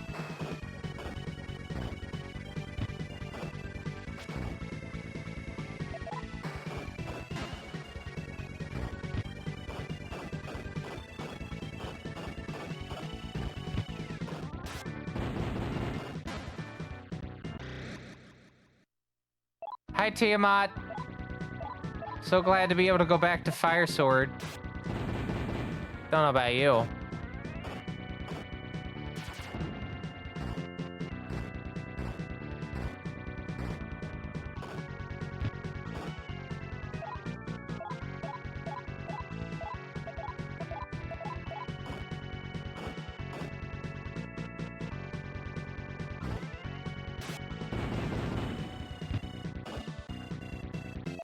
Go again.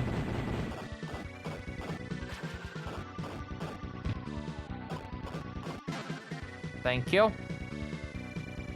11,000.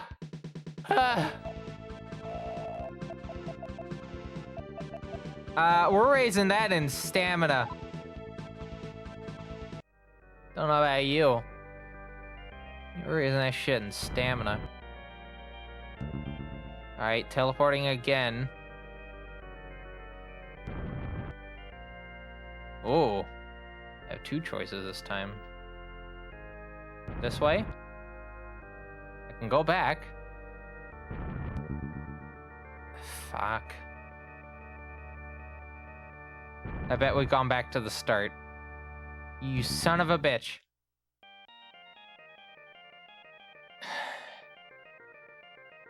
That's it. This way I went, and then down into here. No, well, we're back at the start. That's the problem.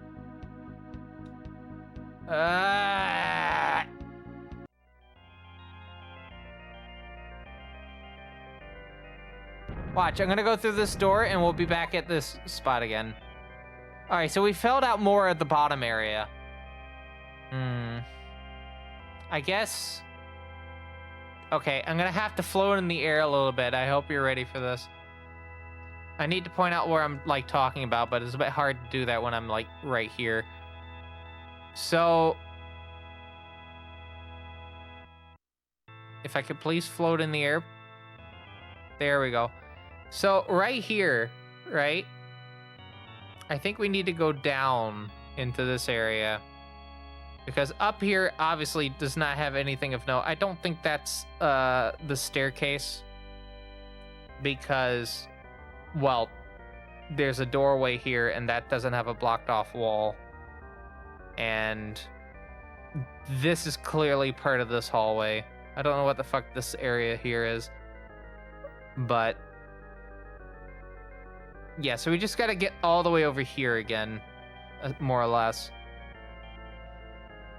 Alright. I need to fix my position. There we go.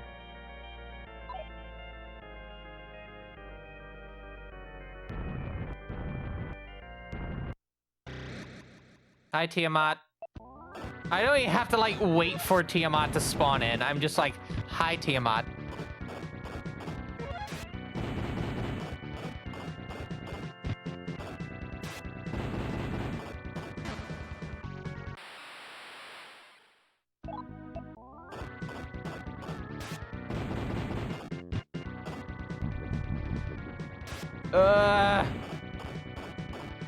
Don't Mudo again.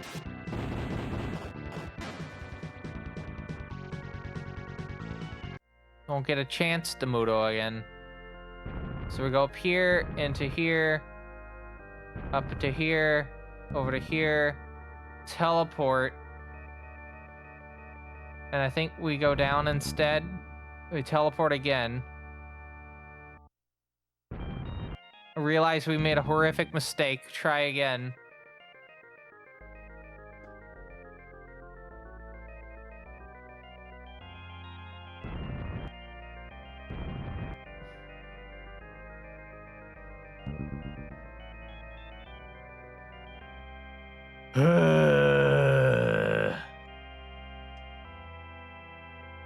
This one?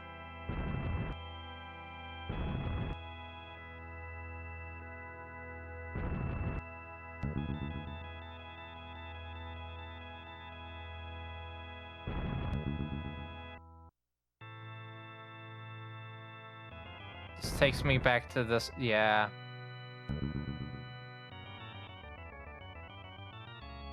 Alright, so we'll go down here again, into here.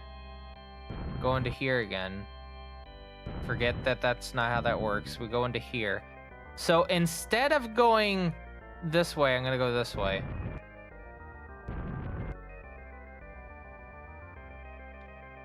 And this is not the way back to the start because of that. Okay.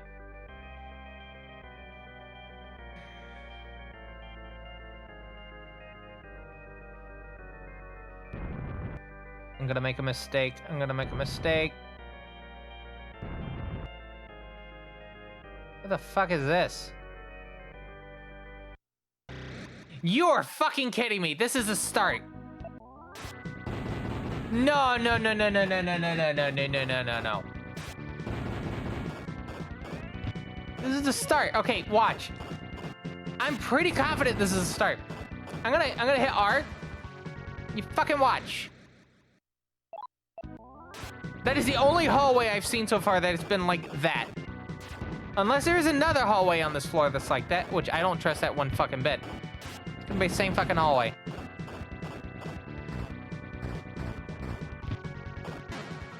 Fucking watch.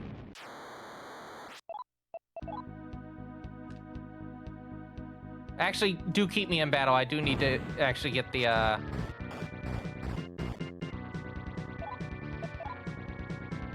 Randy shot.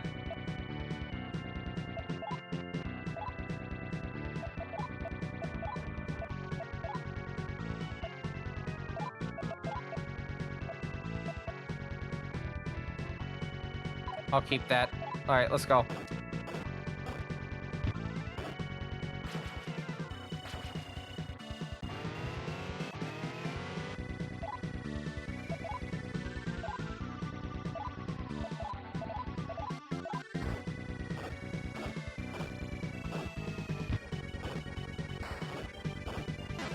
All right, out of it.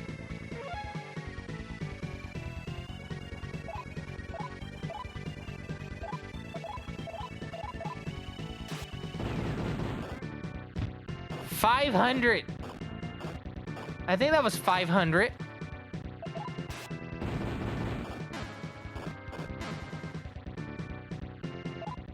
Tamaki went up another level. I guess we'll raise speed so we can have a bit of an advantage. 8,000 experience points. Told ya. Okay, so now we know what's up at the top. It's bullshit. That's what's at the fucking top.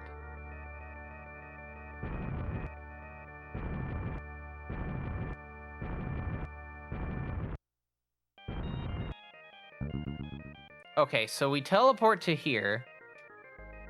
Is there any spaces where we can actually use...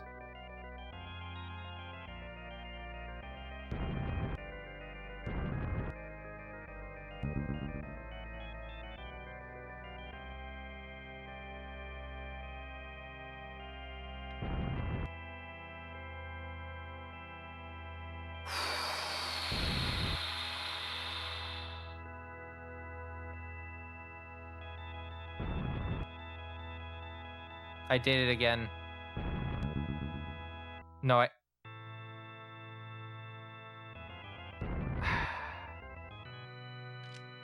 I feel like I made a mistake just then. I feel like I made a grave mistake just then. We're gonna find out if I made a grave mistake. I feel like I made a grave mistake. I feel like that door on the left was an important door. Could have been a bad door, I don't know.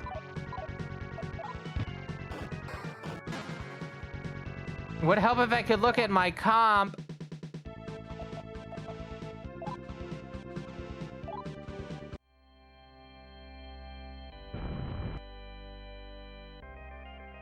Oh, okay.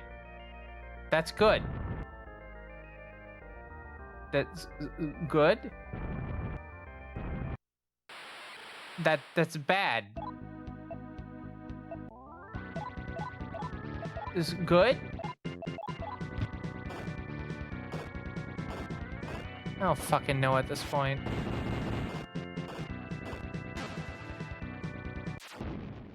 Hike Cthulhu. Yes. You have no business with me? That's fine.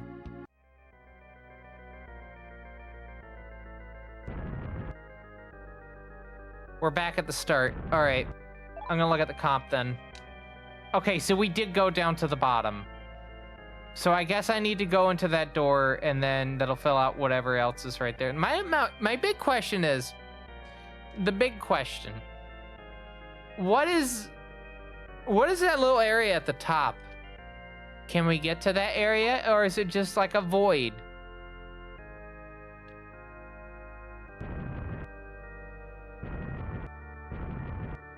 So like, the part above where I'm standing at the moment. Or the area forward of where I am standing at the moment is what I'm trying to get at.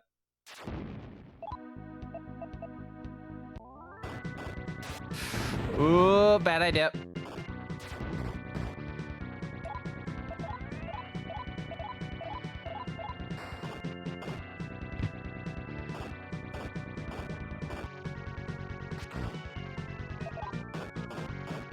Also, I need to point out that I have not been paying attention to which particular directions I have been moving, so I am quite literally just guessing every time. Except for the parts that I know are consistent enough. I am basically just guessing. So, like, after this point, guessing. I know it's not that one. And that's a teleporter to this. And we have an intermission in about 4 minutes. I think. How many minutes is it? 6 minutes. Intermission in 6 minutes. I'm just gonna go ahead and get the timer set up. Now, there we go.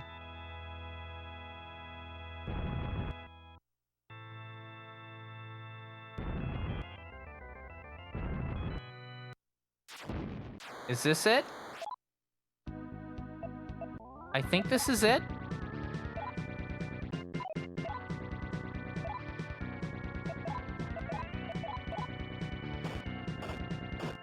Nice. 139, 133, 118. We got a charmed. One charmed demon.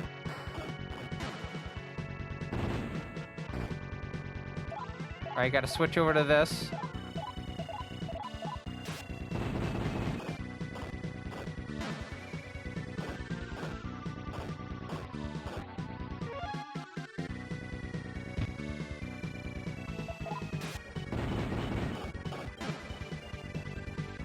Cool. Okay. I think this is it. Cool.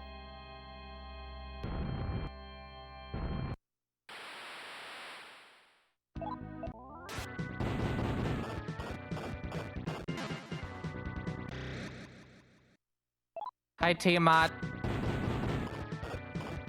I will say, this is a very good area to, like, pick up a lot of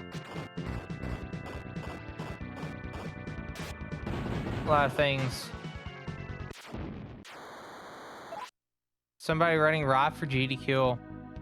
Watch the VOD versus channel. Oh yeah, was it the VOD that I did on New Year's Eve? That, okay, I have to say, that run, I was thinking about that run on the train up. What a fucking run.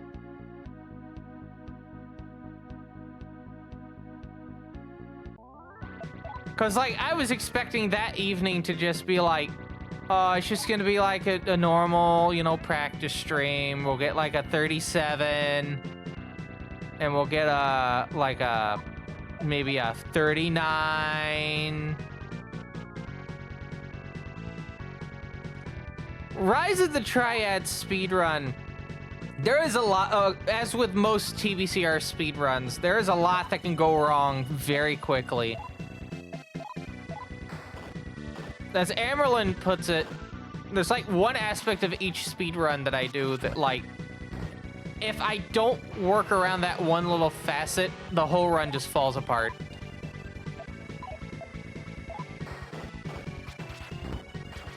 Okay, I have to pay attention for a second. I didn't notice a demon got charmed.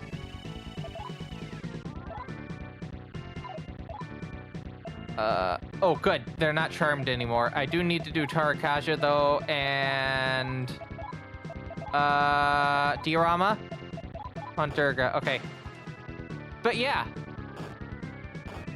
Rise of the Triad has had a very good year in terms of, like, speedrunning. Oh, we have a sub 35 in the potential, which I will try to go for at some point in the first half of the year.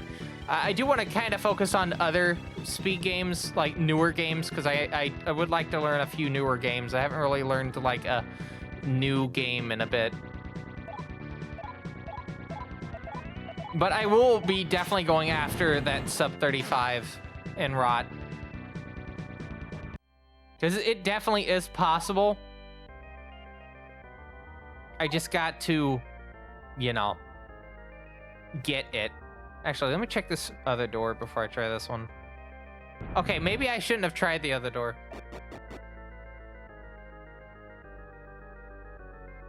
All right, so we're going here. Stairs up. Cool.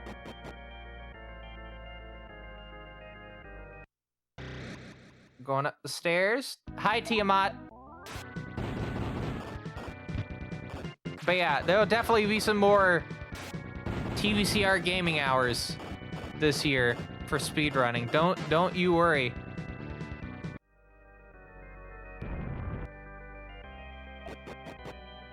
All right, heading up.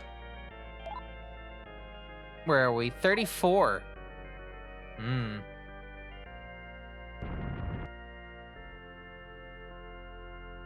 Oh. Wait, is it? Okay, I guess it is this one.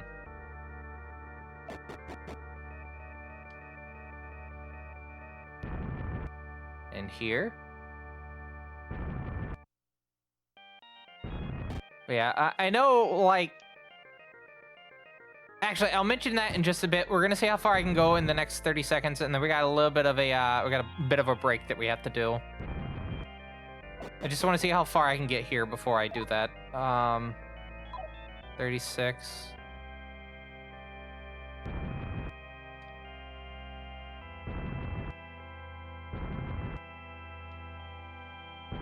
Oh, I think this is it. I think this is it, everyone.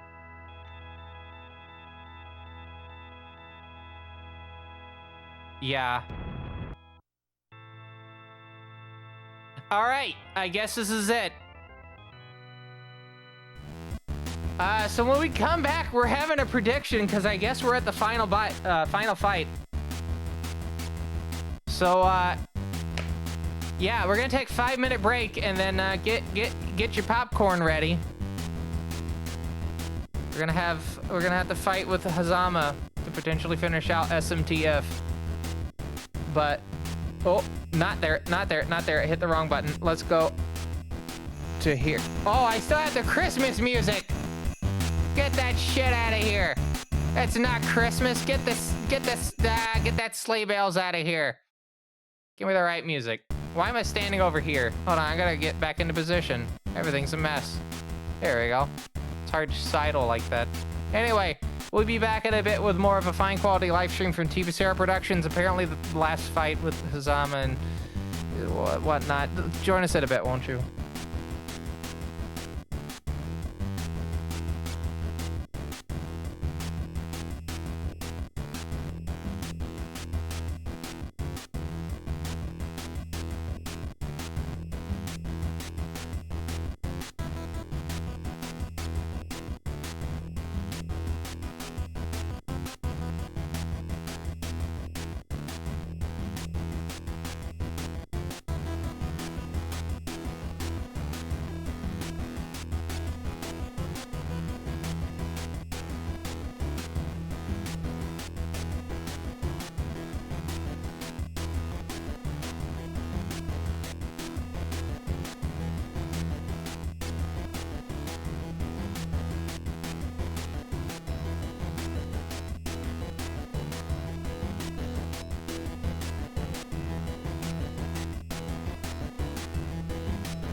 Well, I wasn't expecting to get this close to the end this quick.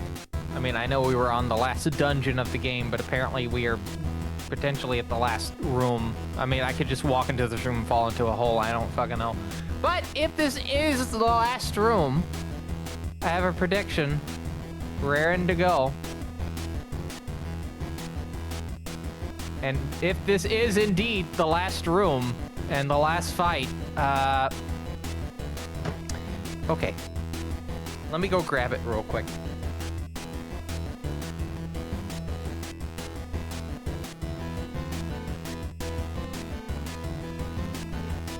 As a little bonus, if I actually finish this stream early enough tonight, as a little bonus, I have my PC Engine Duo right here with Shin Megami Tensei in the CD-ROM slot.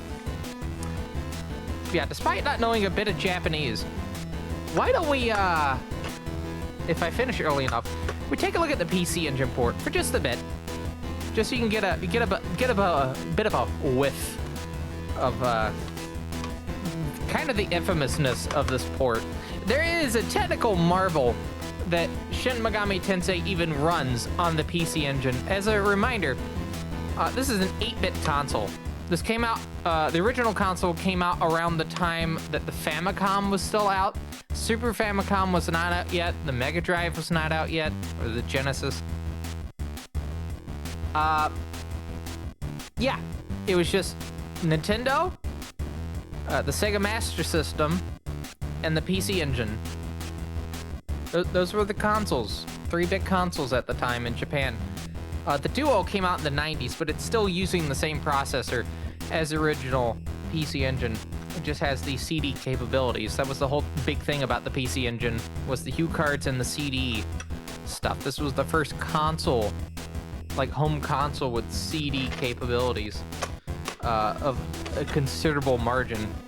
But yeah, let's take a look at the PC Engine port of Shin Megami Tensei as like a little bit of a bonus, so we're not ending short into the stream. I don't usually like doing 2-hour minimum streams, but yeah, if we finish this fight out early, just do this in one go, we'll take a look at that.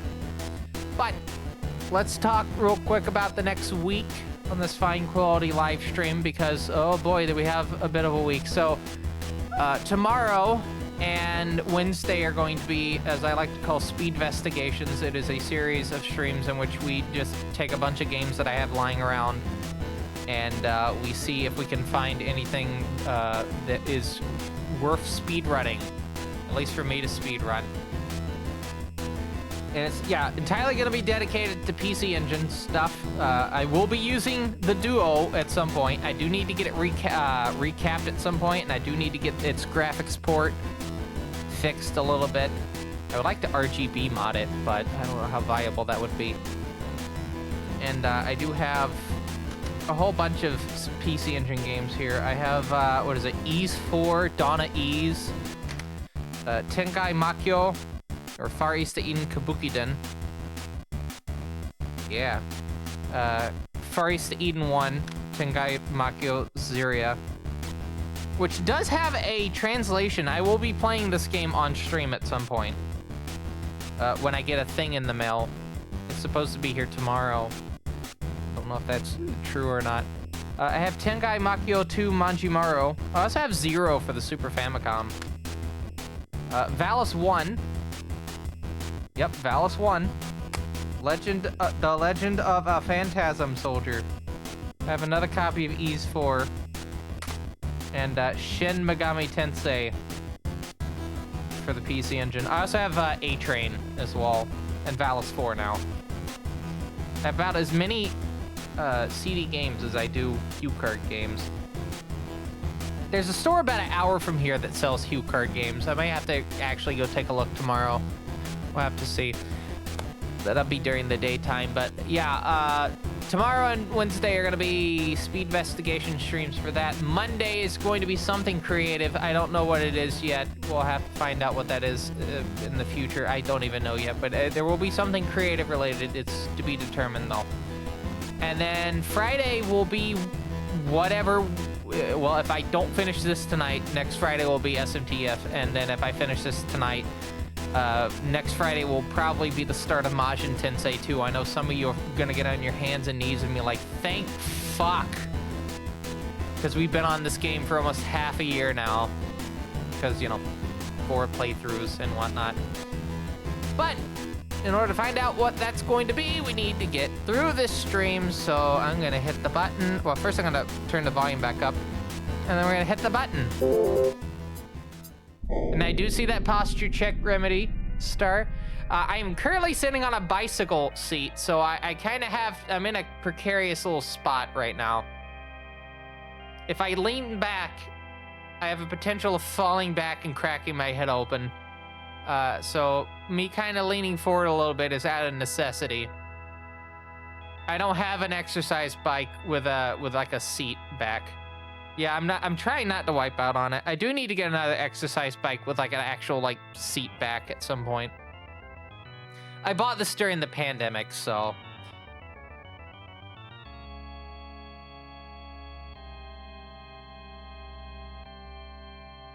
Anyway, let's find out if this is indeed the last room. Before I do that, let me heal, just to be safe.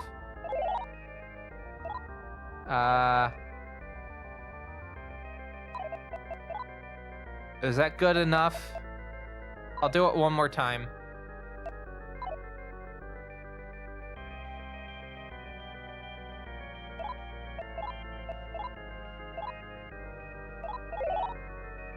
Cool. That should be good enough.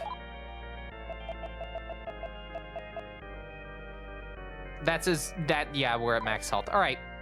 Is this the last room, or am I gonna go, ha? It's the last room. All right, you've been waiting? Well, you could have met us farther down. We could have got this over with earlier. Congratulate me for making this far. Listen, you could have met us down at the bottom. Climbed all the way, running through a gauntlet of death traps. Oh, well, not death traps. There was a casino. There was a casino. Chasing a dream that could never possibly be true or come true, not with that attitude. And the only one that controls demonic power. Get your head out of your ass. Gonna pay you back double for what you've done to me as Akira and as a Mon. That's right. Defeating you is impossible. Okay. All right, smartass. We've already done that 3 times this playthrough series, so I think you just need to. I think you need to shut the fuck up. Think about to leave you be, wandering, suffer and wander the expanse. I'm gonna get away. I certainly can't do that. 2 things that allow for those that oppose me: terror and despair. And rather than not dirty my hands, killing you myself, I have no choice. All right, witness how much power one must have to be worthy of the title of the Demon Emperor. We've seen this like 4 times now.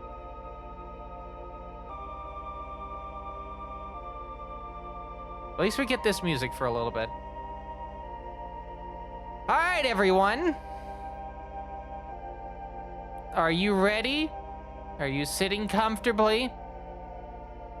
Because I must now make the prediction that some of you have probably been waiting weeks for.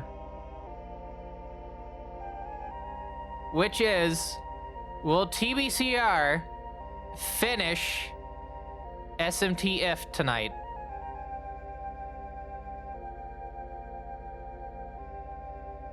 If I don't get this fight, it is almost guaranteed. It's almost guaranteed to be a no. I'm gonna give you half an hour because it could take half an hour for this fight. The YHVH fight in SMT2 took about half an hour, so like, yeah.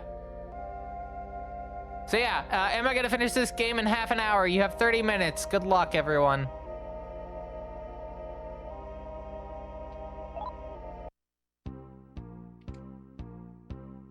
Sword. Sword. Not Mudo. Okay, we do have Dekunda, so that is good. So if we get Debilitate, we can actually use Dekunda. See, this worked out in the end, right? Tarakasha. Rakukasha.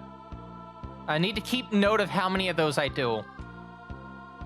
And then, I guess we'll have Yaksha just sit there. No, Hades wave.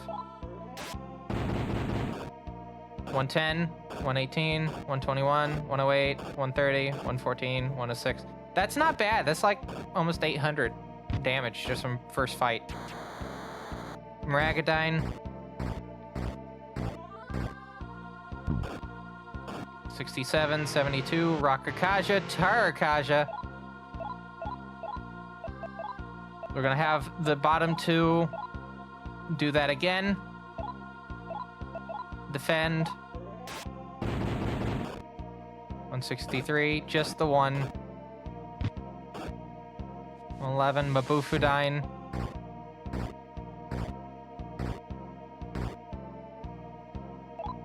Okay. Tarakaja, Rakakaja. I can't remember if... No, they didn't do their things, so it's just the one. I am gonna do diorama on Yaksha. 169, nice. 205, 189, nice. 115. Okay, so I think this is the second one, so we have two more after this.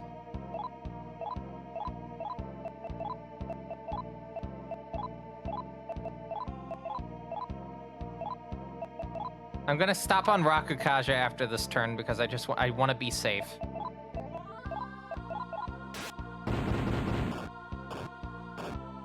Come on, give me a crit. Okay, not there.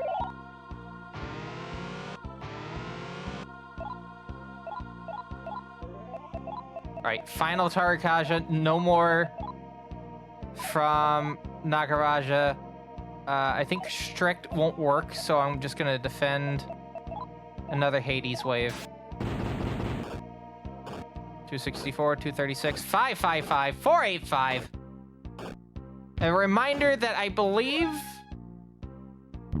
Oh, we need to do Dakanda. Dakanda.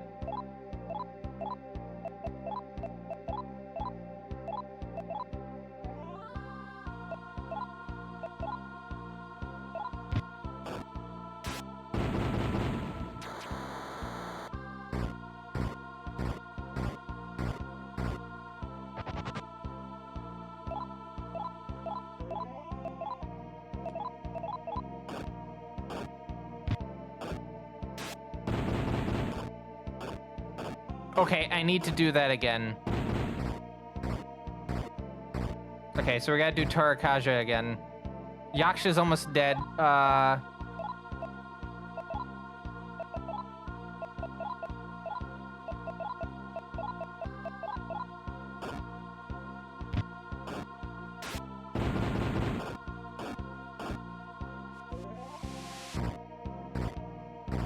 Don't stop, Kukulin.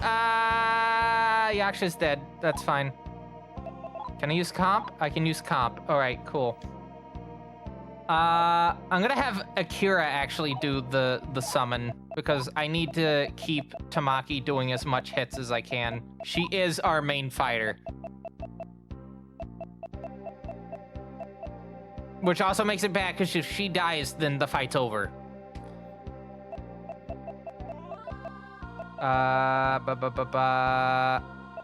Titan? No, Titan won't. No, Titan might work. Yeah, I'm gonna take Titan. First, let me do a Meteorama, and then I'm gonna summon Titan. Because Durga's almost dead.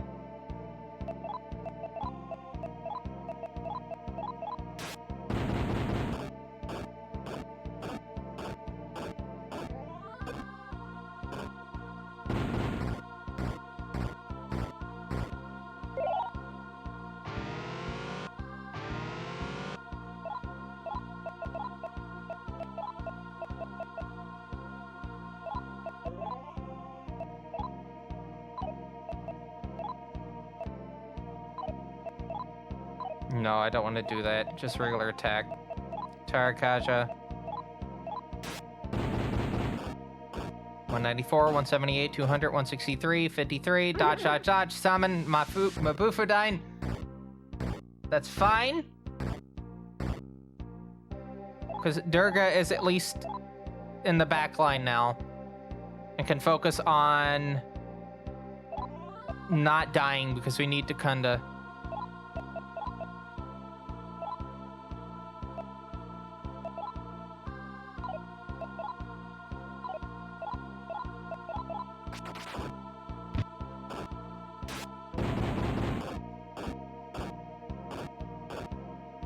Okay, yeah, one more. Cool.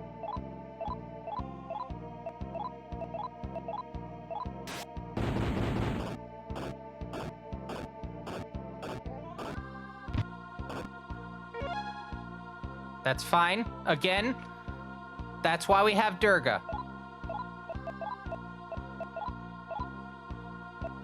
That is 100% why we have Durga.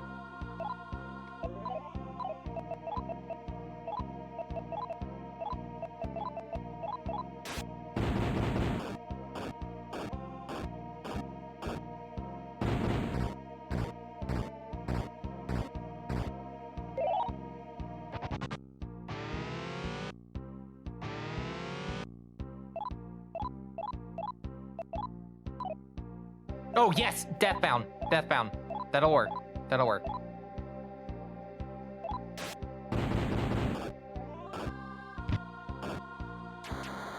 I need to do one more, Tarakaja, but I'll do that after this.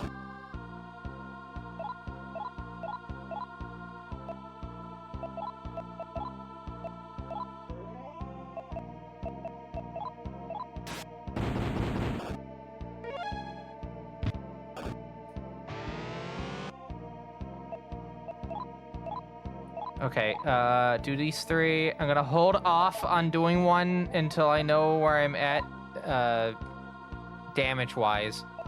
Another Dakunda.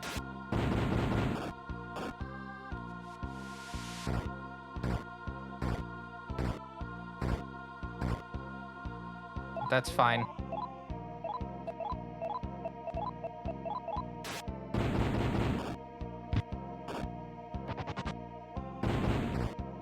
Cool. Alright, I need to heal, Kukulin because they are an important part of the team. Very important part of the team.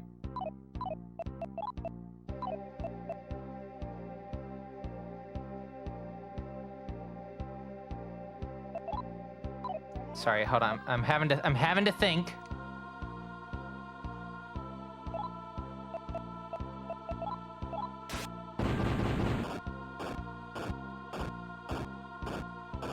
Okay, yeah, we need to use Tarakaja.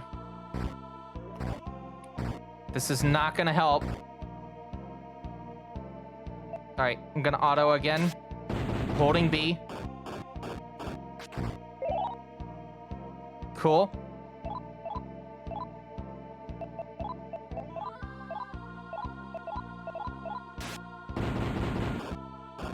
One, two, three, four, five, six. No.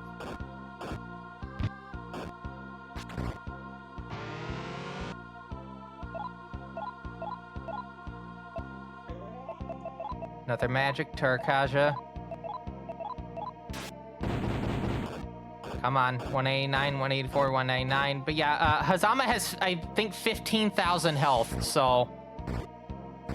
Or maybe it was 30,000. One of the fights has, like, a higher amount than the other. There's two forms. You have to watch the Reiko route for that.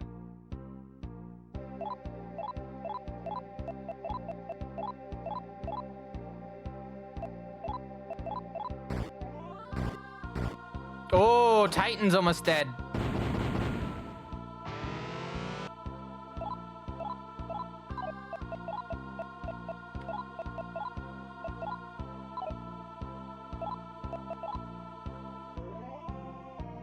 Unless Titan's been doing attacks and I've just not been noticing.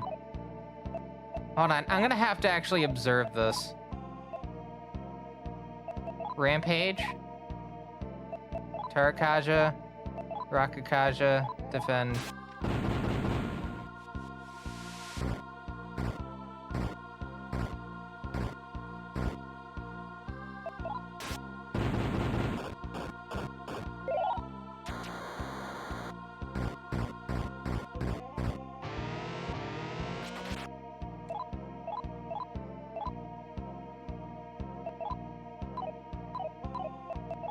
Do Diran on Durga. Defend, defend, defend. 278, 231, 268. These are pretty high numbers. All right, healed. This is fucking tense. I think I can get it. I just need Durga to not die. Durga and Kukulin, if I can keep them both alive, I have this.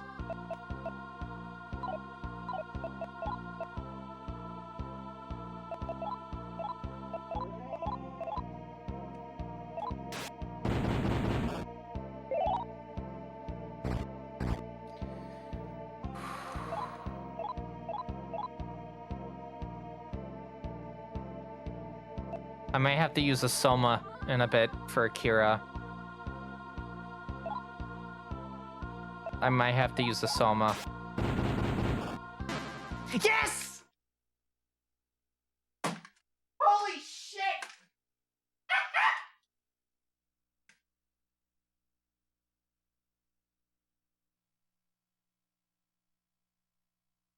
Well, you lost. You did it 3 times now. How's this even possible? By losing 3 other times. This is what happens when you judge Tamaki Uchida.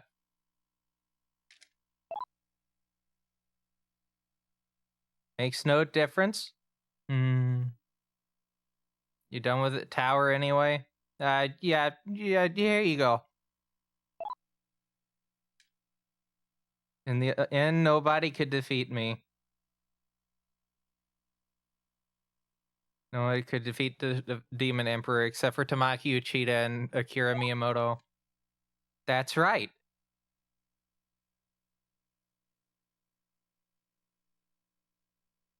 Anyway, so Azama's dead.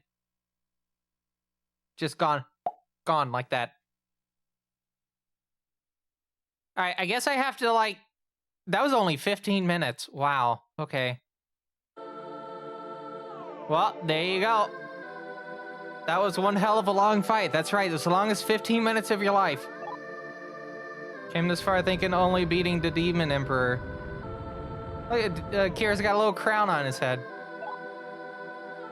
Tara's moving without Zama to keep her here, starting to be drawn back to the Expanse. Where aren't we in the Expanse? Beginning at the end, in other words, this is where we part ways. Humans in the human world, demons in the demon world. Yeah. Gotten tough.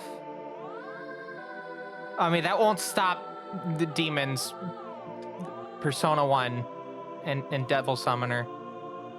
Those take place after this. Actually, Devil Summoner, I think, takes place the same time as this game. Persona 1. No coincidence you were able to make it through all that in one piece. Yeah, we can go back to the human world. See ya, Tamaki. Say shrug at your old world, too. Ah!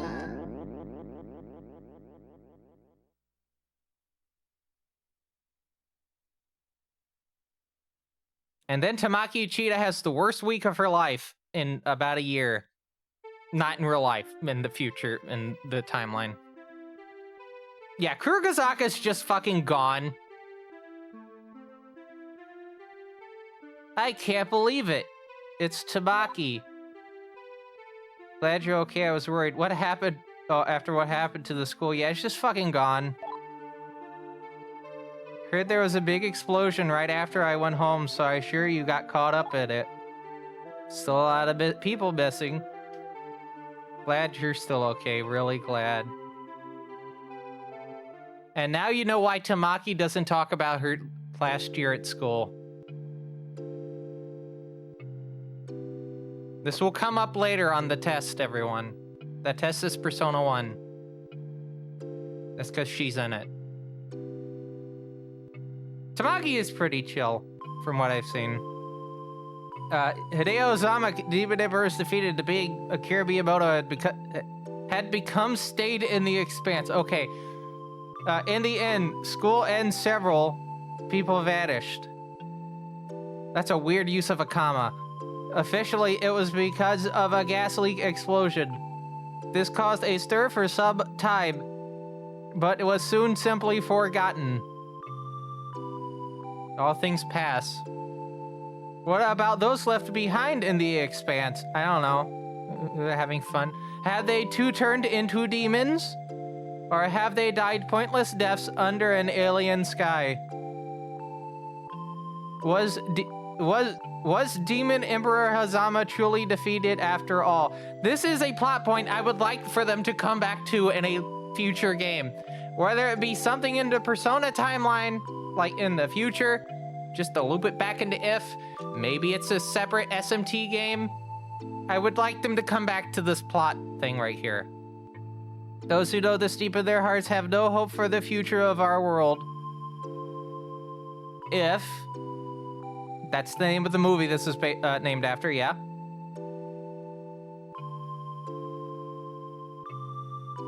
Okay.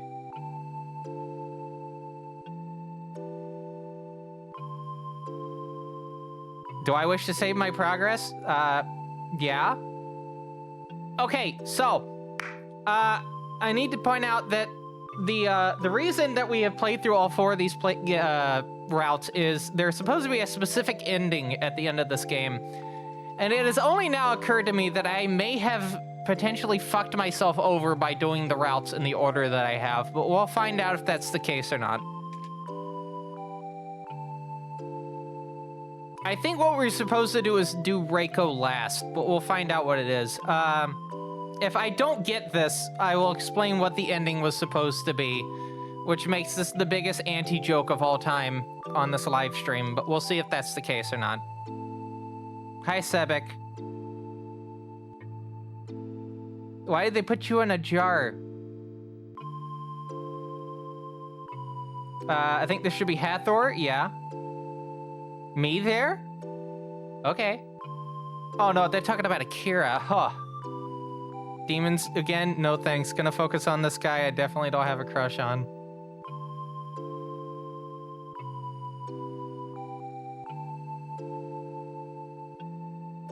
But yeah, this was SMT If.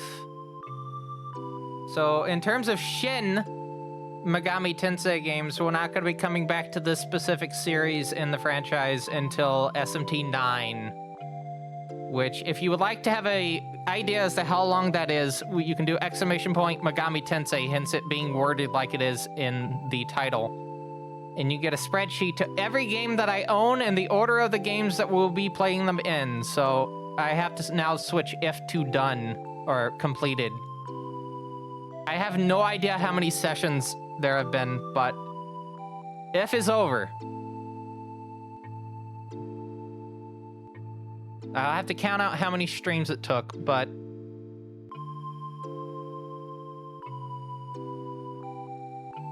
oh boy. We jump out of one big block and into another. With Majin Tensei 2's Spiral Nemesis.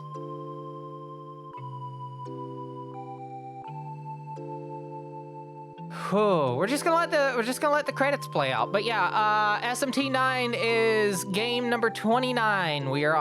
This is the end of game number 8. We will be starting game number 9 next week, but we will have that special bonus part in the stream. I'll have to set up the PC engine because I have my regular one sitting here at the moment. This will take some time, is what I'm getting at.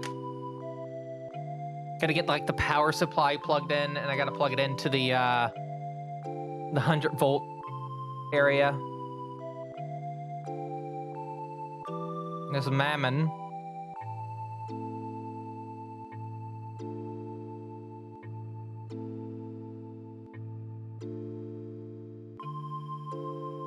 There's a Hino Kakasuchi in its bullshit fucking location. Sorry. Got a little heated there. Still a bullshit place for it. Yeah, there's a lot of games. Like, people are like, oh, it's... Like, most people are only familiar with, like, stuff from, like, 2003 onward. because Nocturne. But there's a big pool of games.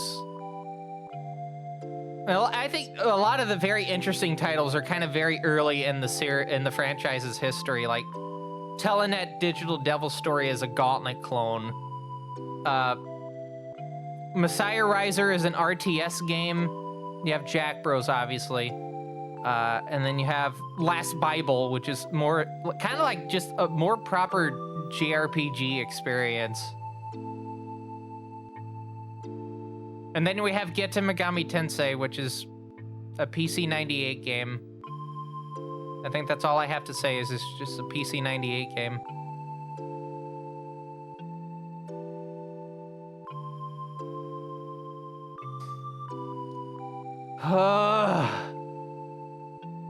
But yeah, I need to see if I get that that secret ending, because if I did all this for nothing, it's gonna be I'm gonna be so upset, but it's also gonna be really funny. I'll have to like bring out a video onto the screen to like show you.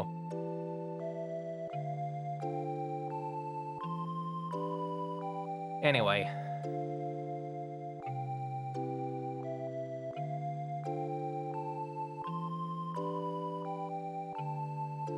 There's Amon. Yeah? Hi, Akira.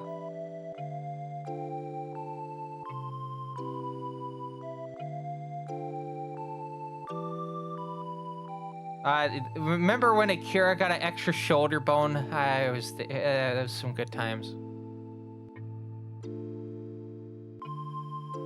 Then he got a little Burger King hat.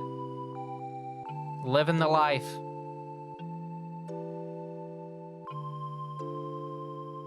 And there's regular Akira.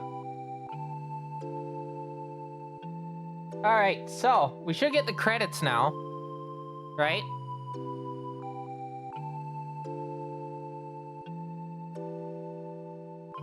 No? Ah, there we go.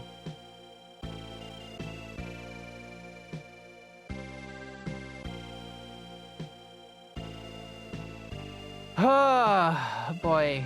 Yeah, this is taking about half a year, and we played a completely different game in the middle of it, which was Telenet Megami Tensei, to kind of round out the parts we forgot to get.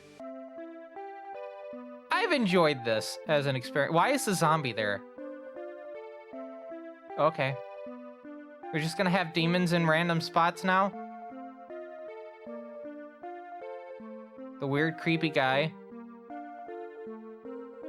Kid in the sumo club. It was a sumo club. It's Willy! Yeah, Willy! Fly head. That's right.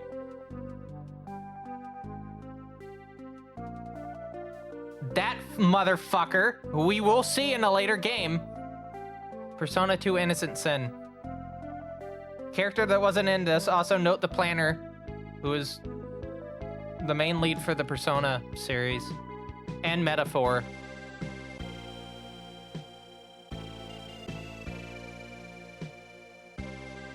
It is incredibly frustrating that we have to deal with the science teacher in one more game in this franchise.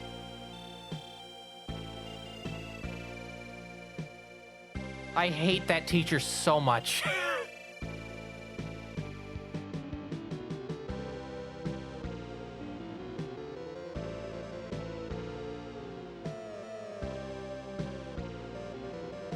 All right, so we're just waiting for the end of this so we can see if we get that special ending.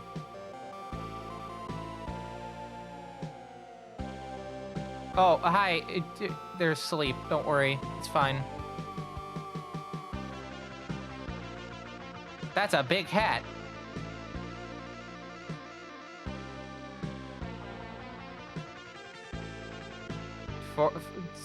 Eight test players? Even more, 10. Holy shit. Hi, Mito. Kasunari Suzuki, I believe we will see in the future for Shin Megami Tensei, I think. I think they were the lead dev for that. Hi, definitely not. I forgot his name from SMT2. I still. Oh, okay. We're getting Jack Frost. Shows the. Yeah! Little hee ho right there. The end.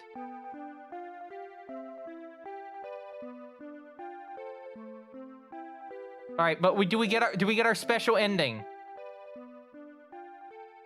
I'm gonna be so heartbroken if we don't get the special ending.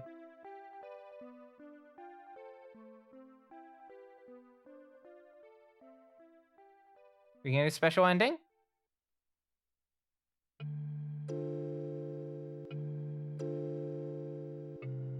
Ah, notice. It's still going. We're not done yet. We're not done yet. It's still going. Hi, Reiko. And Yumi. Hi, Charlie. Show us Akira. Yeah! It's Akira. And hi, Prada.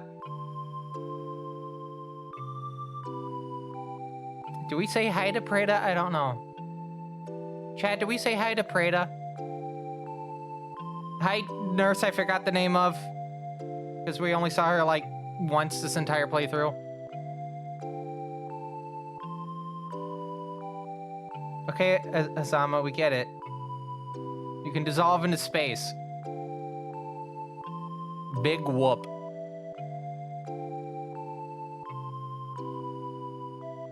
Okay, it is very interesting that we're getting this after the playthrough of the Akira route. Specifically the Akira route. So I think I may have unlocked the secret ending. So I'm just gonna put the controller down. I'm not gonna touch anything. At all. Azama is essentially the Persona timeline's equivalency of Nakajima. I mean, it's a very similar kind of thing, you know. Bullied and then tries to summon a demon to get back at the bullies. Only, instead of, you know, summoning Loki, Azama becomes the Demon Emperor. You should really read, and if you have not yet, I highly recommend reading and watching the original digital devil story of Megami Tensei. It gives a lot of, like, you would read and watch that, and then you'd see a lot of, like, parallels for this. Aya Nishitani is translating personally the third book at the moment. Only the first two books have had some form of translation, both fan translations, but there is translations out there. But Aya Nishitani, the author of the original Megami Tensei books, is doing the third book translation. Yeah, the OVA is a mess in terms of, like, pacing, but I like the OVA. It's got a really brutal kill in it. In the bank scene. Oh, good, we get to look at the dick spider again. Can scratch that off my list today.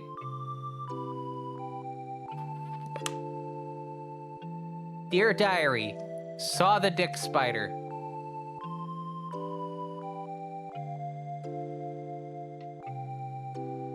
That's how you can tell you're playing a Megami Tensei game.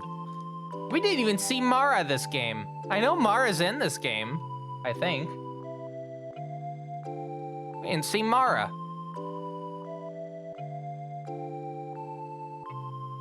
Oh, you're talking, what is it? God, I forgot the name of it. It's the one that came out even before Digital Devil Story. Like, early 80s, because again, Digital Devil Story came out in 86. Hi, Lilith. Hi, Reiko. Hi, Yumi. Yeah, we have definitely unlocked the secret ending if this is doing this.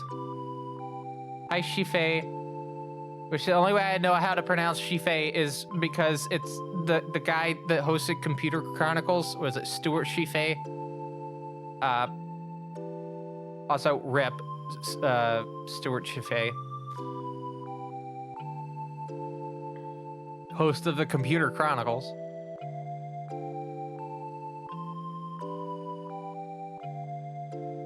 Like, passed away at, like, the end of last year. Computer Chronicles is a very, like, important show in terms of, like, the things that I do, because that show is also why I bought an Amiga. Like, I saw the episode on the Amiga and saw, like, the cool stuff that you could do on it, and that's why I was obsessed with getting an Amiga. The original inspiration for the book.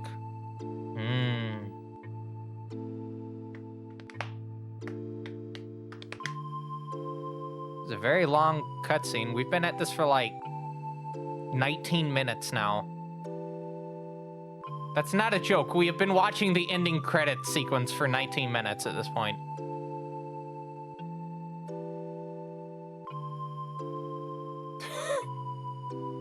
But we have to watch it. I gotta see if we have that ending.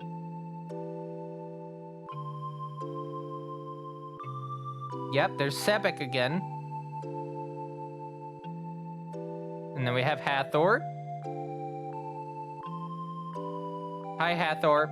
They did add this version of Hathor into, was it Liberation DX2? Which is neat. They added an if variant of a demon into the thing. Like a documentary, where are they now? Except this is where were they before?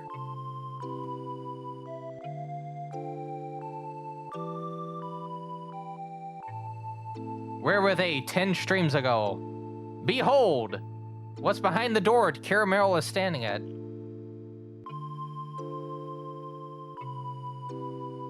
Remember this demon? Yeah.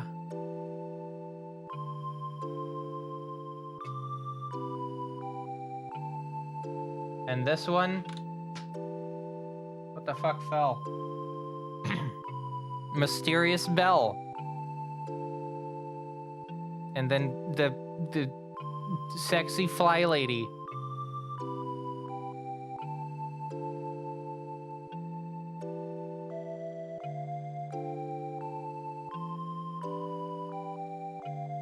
Oh, it's gonna show the Hino Kakasuchi again. I'm gonna get upset again.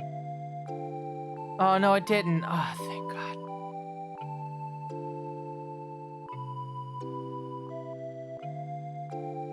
There's Mammon. Like how we're just all watching a cutscene together. Just to see if we get a specific ending. So yeah, again, a reminder, if there's anyone joining in late, we have finished with SMT If. Next week will be the beginning of Majin Tensei 2 Spiral Nemesis. We are officially out of 1994 in the Megami Tensei franchise. We are moving on to 1995, of which there are a whopping, oh boy, 7 games. And one of them's on the Game Gear, of which I will be playing it on an actual Game Gear that has a capture device, like output.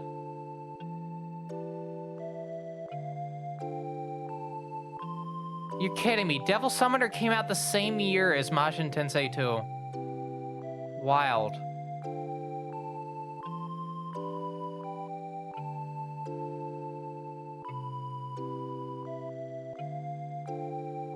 But yeah, we have Majin Tensei 2, another Bible, which is on Super Famicom, another Bible for the Game Boy, Last Bible 3 for the Super Famicom, which I'm very excited for. Megami Tensei Gaiden Last Bible Special, which is probably going to be the wall for this playthrough series. And then Koyaku Megami Tensei, because we are playing Megami Tensei 1 and 2 all over again. Both of them. Then Jack Bros, then Devil Summoner, and hopefully by the time I get the Devil Summoner, that translation will be out. Yes, Telenet Megami Tensei was actually done halfway through this playthrough. We did the first 2 playthroughs, so that would be Charlie and Yumi.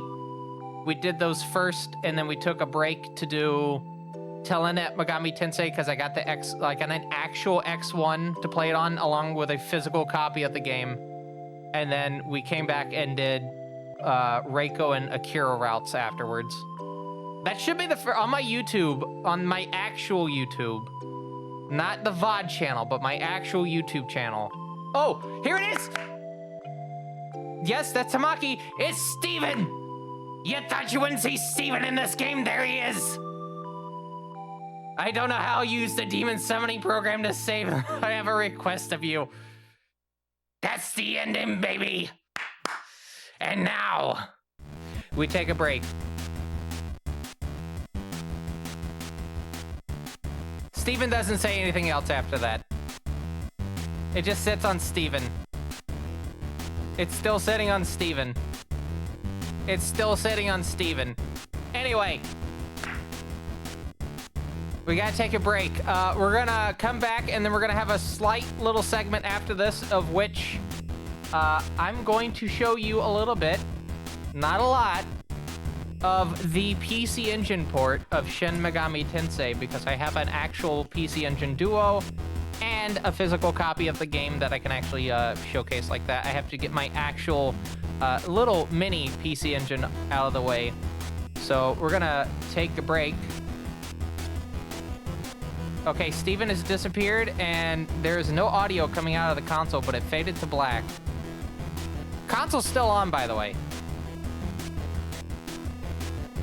Cool. It's just a black screen now. I'm gonna turn the volume down. I don't think I'm gonna get like jump scared or anything, but I'm just gonna have it like that. But yeah, I'm gonna take a break. There's not gonna be a timer. And I'm basically just gonna talk with you during this because we are in an intermission. I am gonna turn off the console now.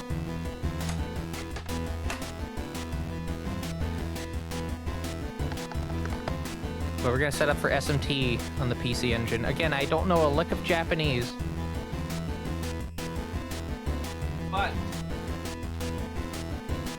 I thought this would be a neat little treat after going through 6 months of SMTF.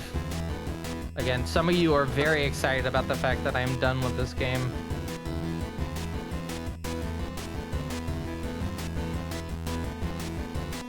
Alright, I need to unplug this adapter real quick. Because I have a specific adapter for the Duo that I have to use. Here it is. Oh, the everything bagel that I bought smells so good. I bought an everything bagel with my sub today. By the way, intermission coming up in a bit. I'm just gonna run the break now, just to get it out of the way. Because this is gonna happen in how many minutes? And we're probably gonna be done before the next one. Yeah, I'm gonna just go ahead and run it because it's gonna start in 5 minutes anyway. So while I get this set up, let me know what weird ads you get coming up in the ad break. I'm very curious. If they're running ads that are not cash money, please let me know. Anyway, we'll be back. Join us in a bit, won't you?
Hi, welcome back. I forgot that the PC Engine Duo takes up, like, its power adapter, right? That's a beefy power adapter.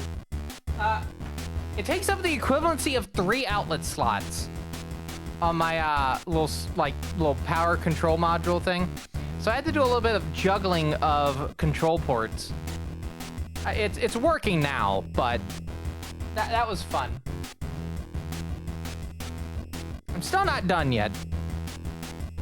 A little bit of finagling I'm gonna have to do with keyboards and whatnot. I'm gonna have to move my Mac keyboard up to the PVM, the one I will be using momentarily. And then we actually have to switch to console capture. I have to swap out the console capture from the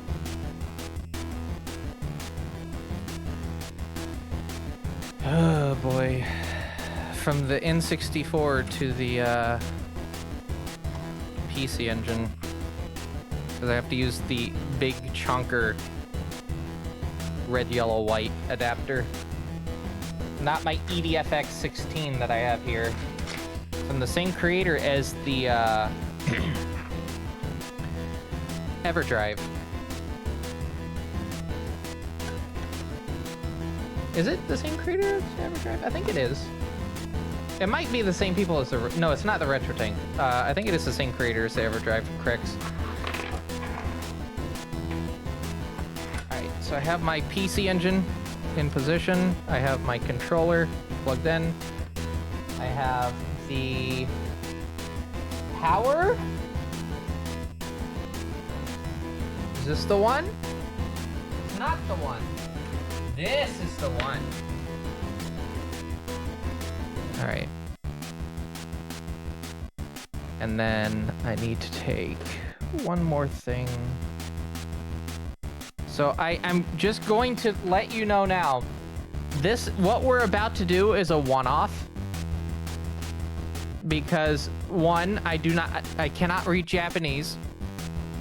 2, there's no translation for this specific version of the game, and I don't think there will ever be a translation of this version of the game.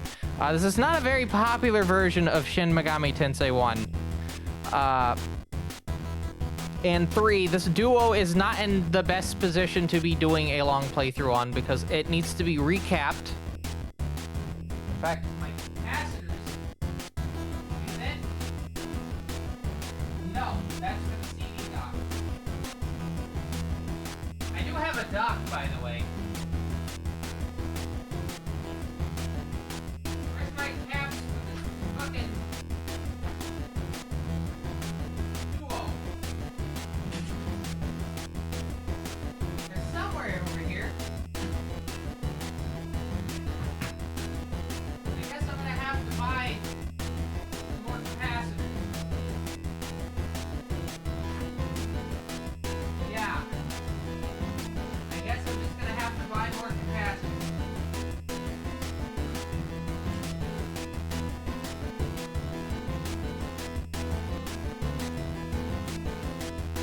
Yeah, okay.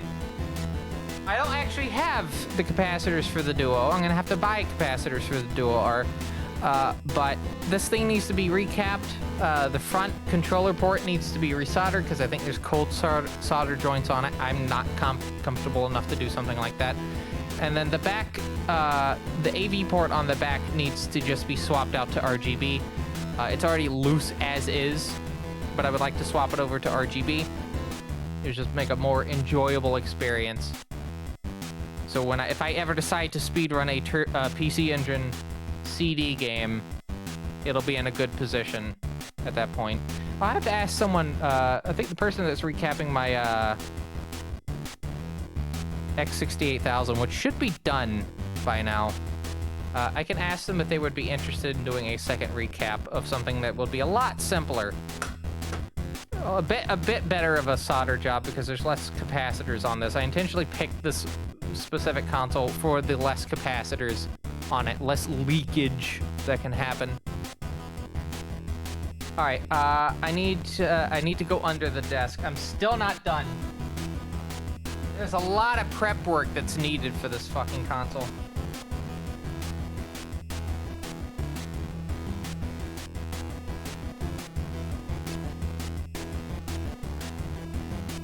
looking for a specific cable.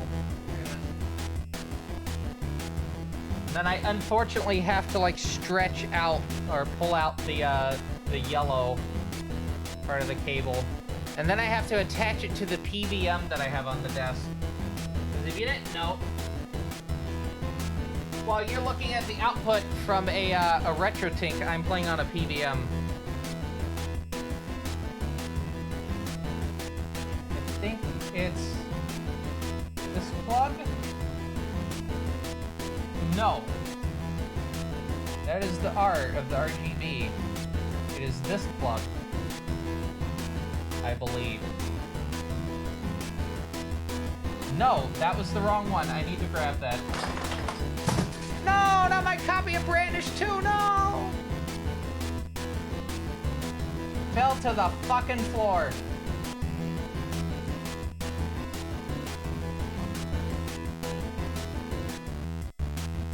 Alright, I'm turning the console on so I can see if I can get the PC Engine Super CD-ROM screen. Cool. It's on the screen.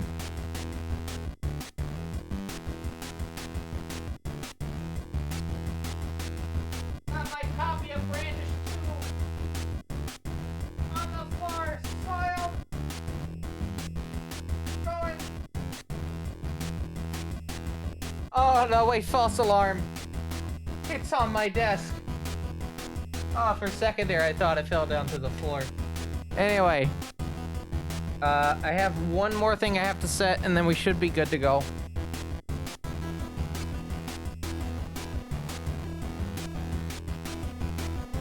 Yeah, we should be good to go. I just have to basically route out this cable.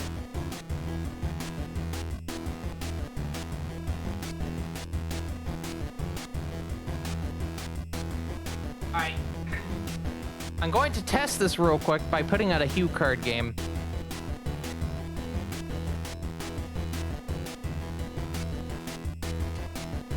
That game will be...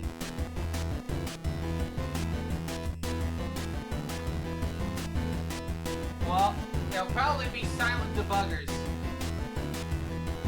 I need to quickly also switch over the subject matter, the stream title to reflect what we're doing at the moment. All right.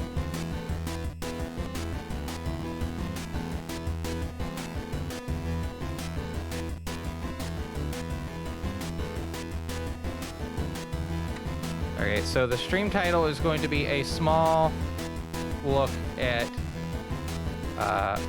PC Engine SMT.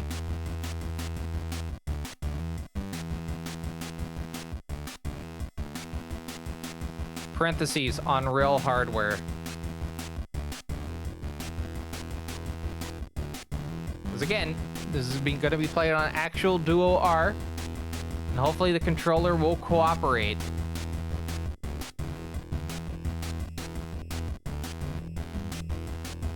Okay, Shin Megami Tensei. Alright, cool. This will be the first time this game's been streamed on the channel in a good bit.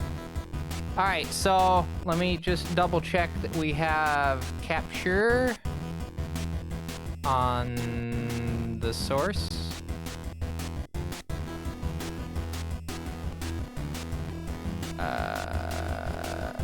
No, we won't. You know why?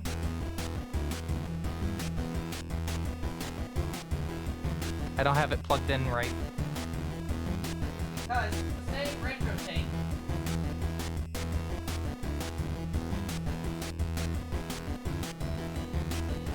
Alright, cool. I'm gonna turn the console on. I'm just looking for output real quick. I have it on my monitor. Alright. Do I have input on the thing? I do. Cool. And that looks to be correct. Alright, so we're gonna switch over now. This is Shin Megami Tensei on the... Oh, actually, hold on. I gotta get rid of two things. Two quick things. There we go. Yeah, this is Shin Megami Tensei on the PC Engine Duo. But first, just to show that we have output on the other thing. Button. Alright. Cool, that's a fun way to find out only have left audio, none right.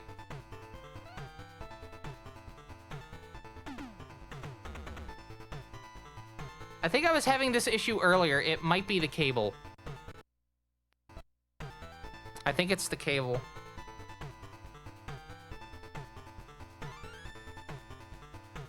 Oh, actually, you know what? No, it's this fucking, coupler. I have another one right here. There we go. Oh, cool. It just... Oh, no, it's the cable. Oh. That's not good. That tells me that it's not the cable.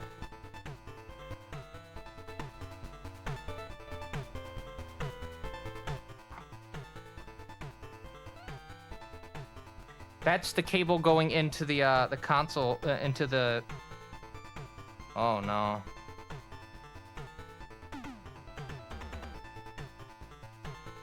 Don't you love troubleshooting?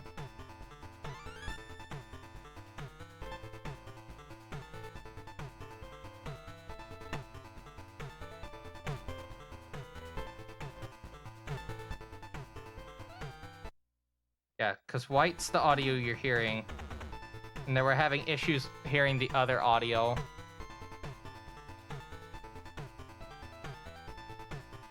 Actually, I might have a solution. I'm gonna disappear off the screen. I may have a solution. Anyway, I'm gonna turn this off. You clearly hear audio. I will turn it back on in just a second, but please enjoy the sights of the PC Engine. Oh, I forgot. It's gonna do that if I have the Hue card in. Hold on. There we go. Oh, it won't do it if I have a Hue card in. There we go. Please enjoy the sights of the PC Engine CD-ROM, Super CD-ROM screen. There we go. While I go try to find another RCA cable. That's quite literally the issue here is RCA cable's not good. Having a bad day. Where did I put that other cable? I have like a spare one that I took with me on the trip. Where is it? Oh, I know where it is. It's plugged into the thing right now. I see. I do have this one. Is it plugged into anything currently? I don't think it is. I gotta be very careful because this AV cable port is very, very sensitive.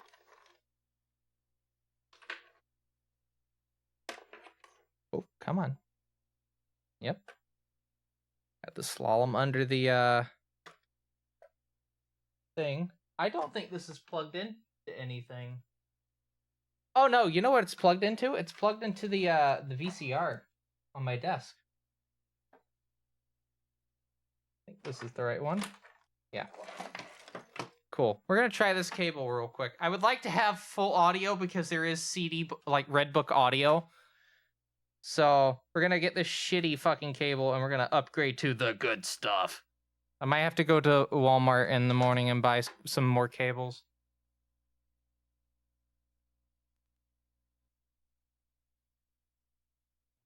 Luckily, you can still buy red, yellow, white cables at Walmart for now. You know, for your composite output Blu-ray players. Those exist. I own one. Do not make these things up. I do own one. All right, so we're going to test silent debuggers again just to make sure I have stereo audio, and then we'll get going.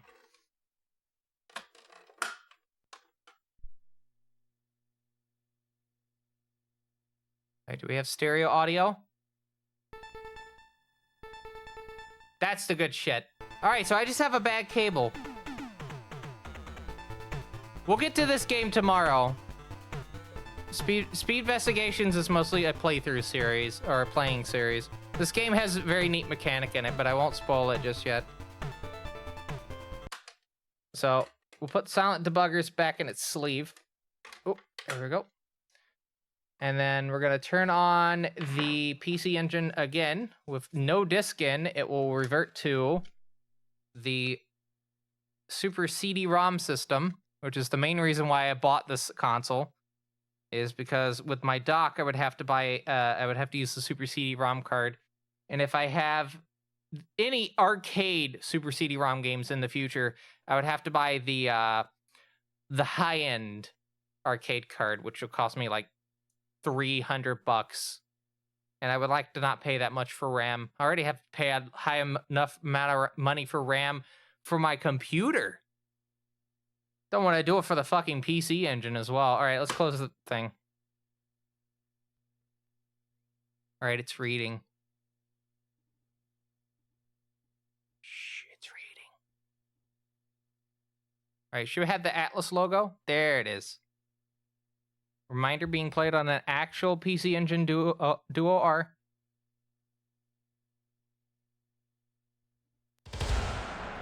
This is made by the same devs as, that worked on Koyaku Megami Tensei. Just so you're aware, Opera House. I'm gonna play the intro out. We'll play a little bit of the game. I can play up to a certain point without having to actually like know what I'm reading.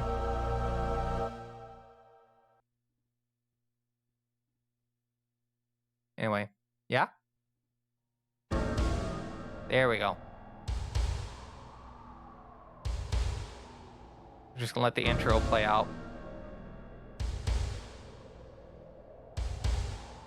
You know how nice the music is here? It's not like that throughout the game. We're getting the 6-channel audio in the actual main game.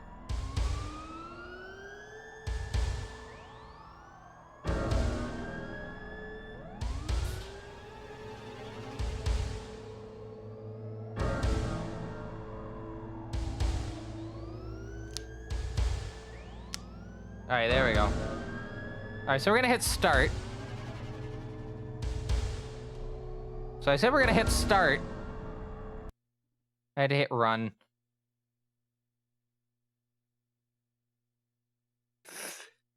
Sorry.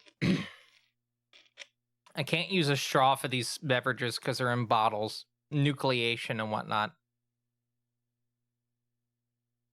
You're unfortunately gonna have to hear me sip on a bottle. It's taking a bit to load. Being a CD game and all.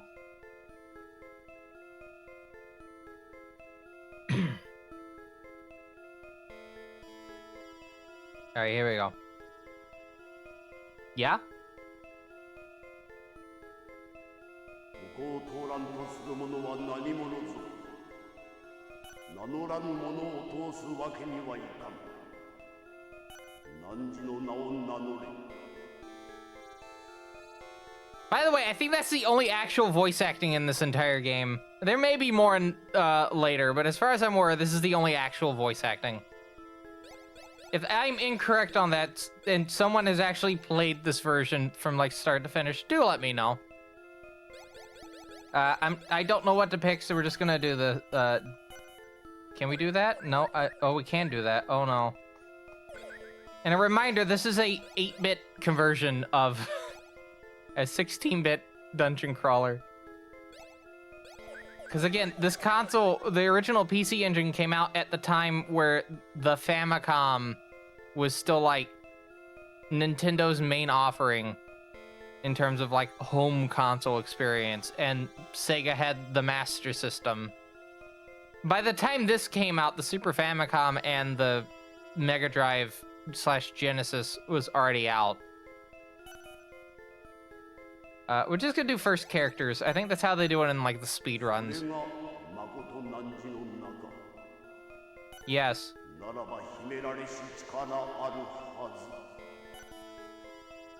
Right, so we're gonna give 18 points. If it loads. There we go. We're just gonna do the normal TBCR special of just 8 on everything.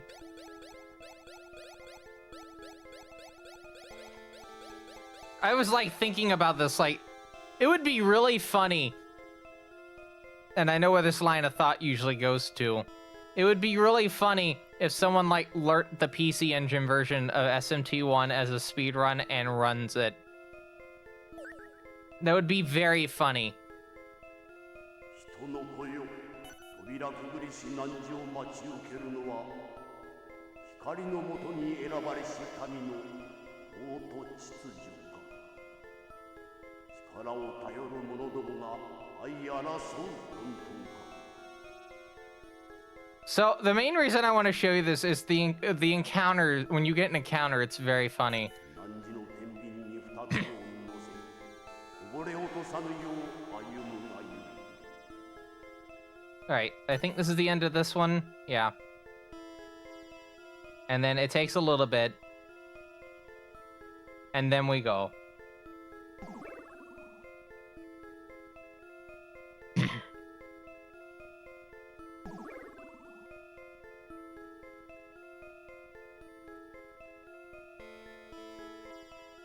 Is this... No, it is quite literally a PC Engine port of Shin Megami Tensei 1. It is the whole game. But on an 8-bit console.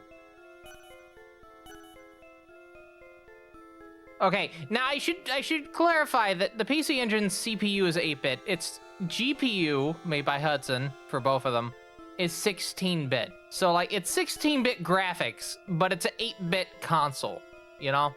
In terms of its CPU. And in my opinion, what kind of... Well, if we're getting into semantics like that, the Super Famicom's technically an 8-bit console because it also has an 8-bit CPU. In a way. I think it's like a hybrid 8-bit, 16-bit CPU. I'm gonna have to fact check myself. Hold on. Because it's, I think it's like a Western Digital based CPU. Like a variant of it. No, it's the Ricoh 5A22.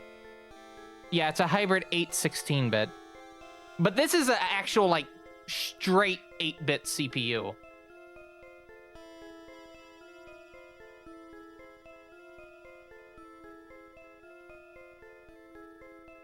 Yeah, this is just a straight up...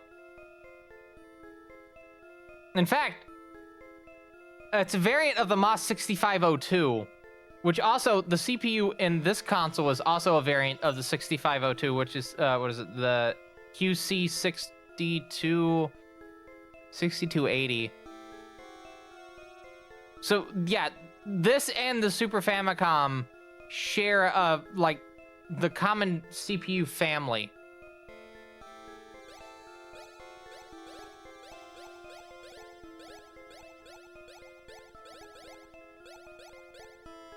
But it is a straight-up 8-bit CPU. Sorry, microprocessor. How careless of me. My core graphics has, like a variant of it that has, like, an audio issue that's fixed in it.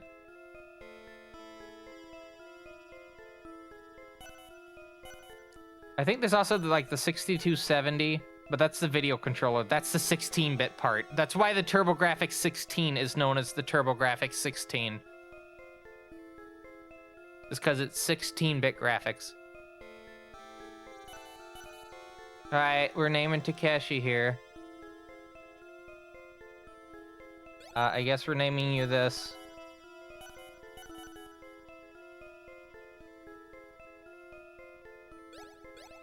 The loading is very funny how slow it is sometimes. I forget how long it takes to actually see Yuriko bathing. And yes, I will say concerns. We will see Pascal the dog. It is only fitting that we see Pascal the dog in this little snippet.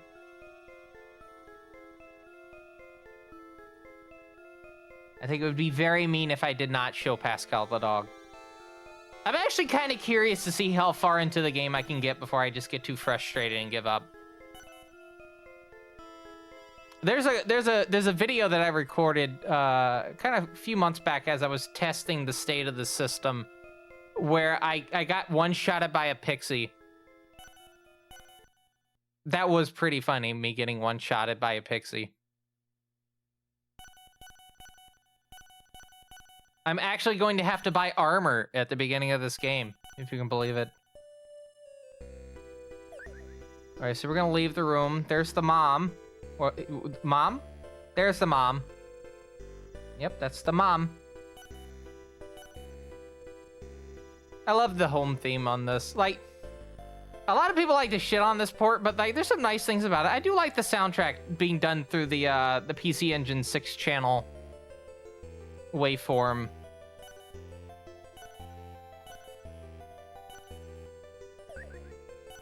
All right, so we're gonna head to go talk to the good boy. Ooh. There he is! Hello, Kirby Master. Hope you're having a good evening. Alright, what does Pascal the dog say, everyone? That's right, it's Bow Wow.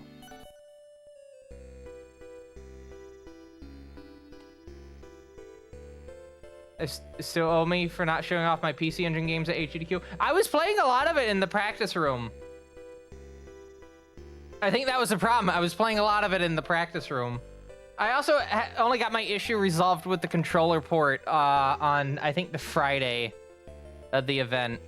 So I wasn't really able to do much. But I will be doing a stream of this tomorrow. Tomorrow. And I'll also be doing a stream of this on Wednesday as well. Not this specific game, but PC Engine stuff in general. Because I would like to really dig into what I do have. And I'll be going to a store tomorrow to see if I can get any more titles.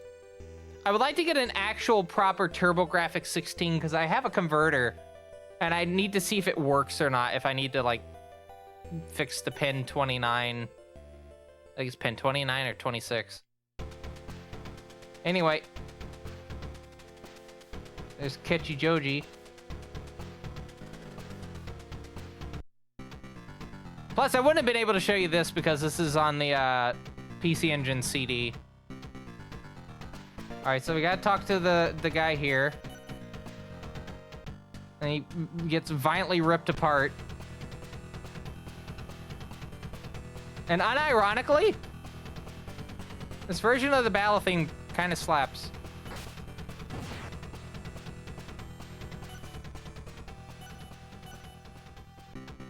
All right, anyway, so we got the attack knife. I do need to actually equip that. Oh, God. Equip? Cool. I'm having to, like, parse this because, again, I don't know a lick of Japanese, so I have to, like, guess. I know the store is here.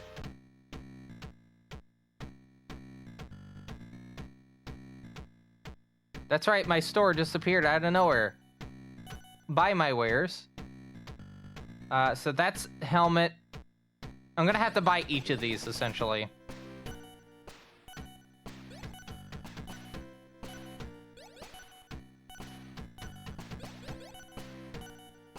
Okay, now I will not get one-shotted by a pixie on the next day. Although I do think I have to equip these still. So I should point out, the PC Engine only has 2 buttons, right? We have 1, well, there's 4 buttons on the controller. We have 1 and 2, run and select. Select does nothing. Run does nothing. Your entire gameplay experience for Shin Megami Tensei on the PC Engine is you hit this to open up the menu, which is 1, and then you hit 2 to close the menu. Are there any questions?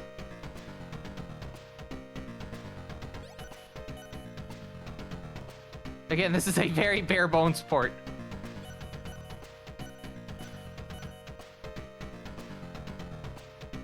This version of Arcade is really slapping, though. I love how punchy it is, you know? Like, if I wanted to imagine, like, a quote-unquote 8-bit version of arcade, that would be it. All right, so we gotta go back into the dream again.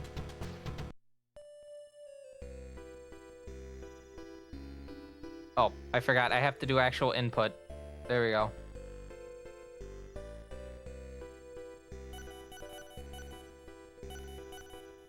I do like how fast the dialogue is. That's kind of cool. Oh, no. I think this is go to bed. Yeah. I have a horrible feeling that this might be my wouldn't it be funny thing.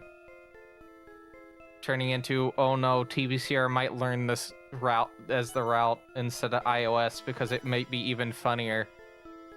I mean, don't get me wrong. iOS is pretty funny.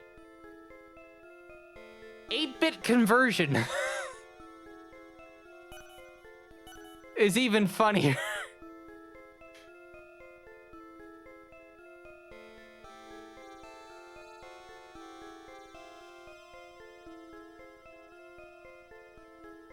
Hold on, I have to look something up. I have to look something up. No one in their right mind has actually, like, learnt this as a speed run for this platform. Please tell me.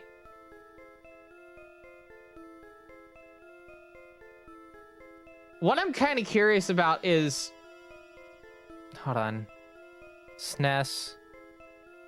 What categories are here? I'll tell you this.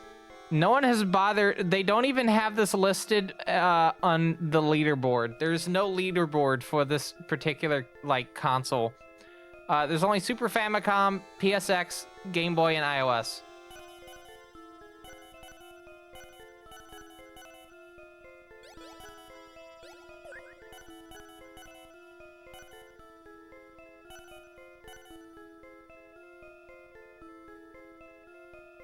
Follow your heart for the bit. The bit is very strong here. I can guarantee you that the only marathon that this could even potentially remotely get in,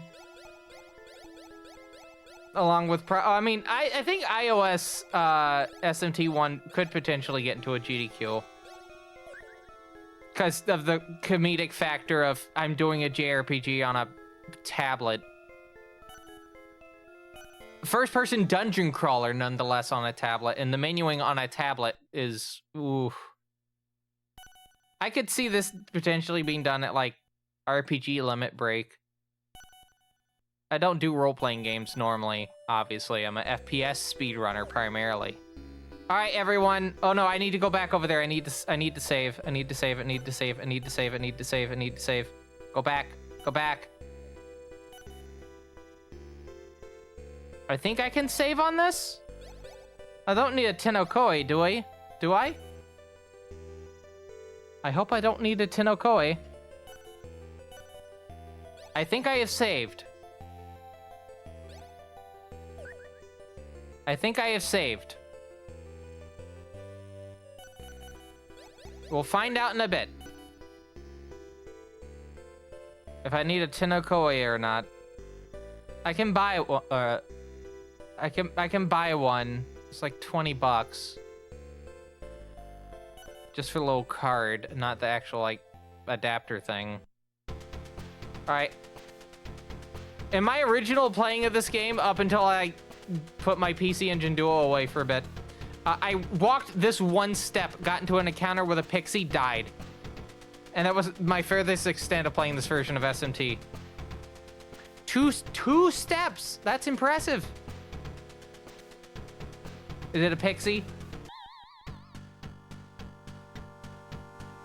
Yeah. Alright, I guess we'll fight.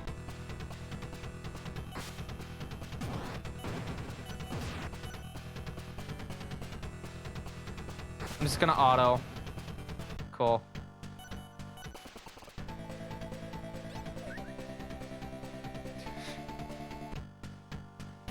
Okay, I'm like playing through this a little bit more, and this is actually starting to get funnier for the bit. I think the encounter rate is also higher on this version. I'm closing the Hue card slot. There we go. Yakuza? Could be just a thug. I think there's thug and Yakuza. I got 1 experience. No, is it 16 experience or 1? I don't know.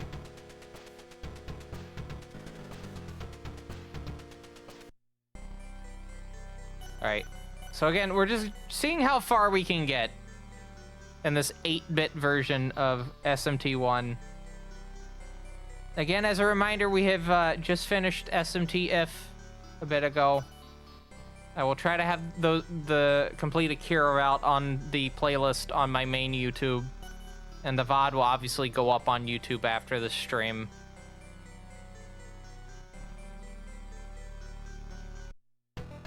But next week will be Majin Tensei 2 Spiral Nemesis. I'm probably going to get immediately started on the promotion thing as soon as I'm done with this stream. Oh, this is so slow. Oh. I'm so used to this part going so fast.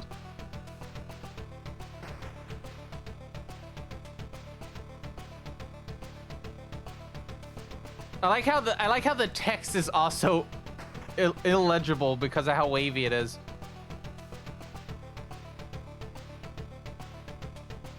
It's pretty good.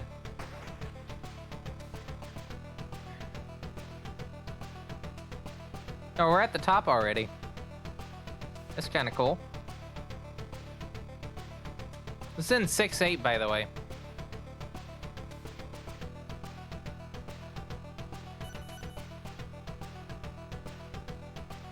If you wanted to know. Ah, we're at the terminal now.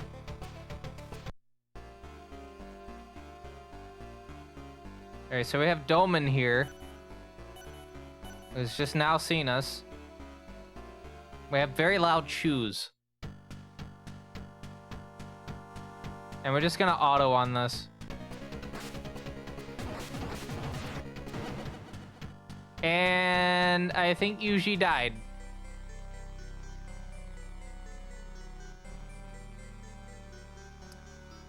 Yeah, I think Yuji died. Or it could have been Kazuya, I don't know. Anytime now.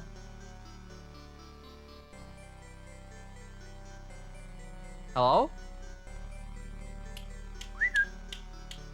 Game? Ah, there we go.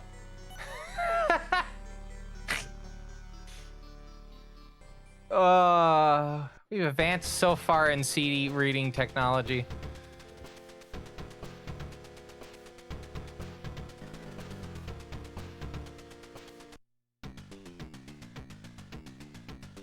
Oh yeah, I forgot. This music is like...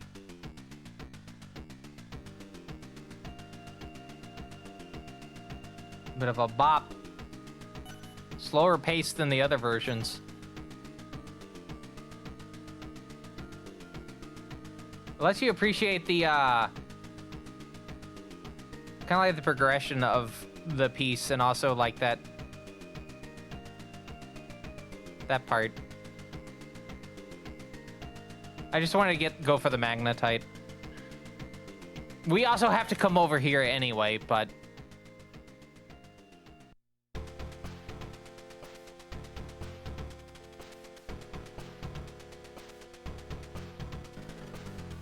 Yakuza. Nope, still thug. I think this is also Yakuza, but still. Anytime now.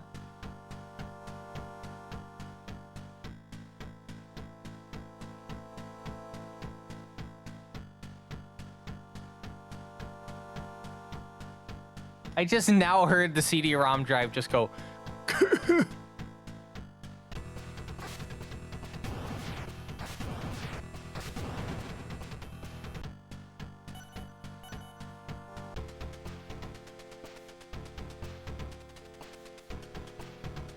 All right, let's see how much money we have.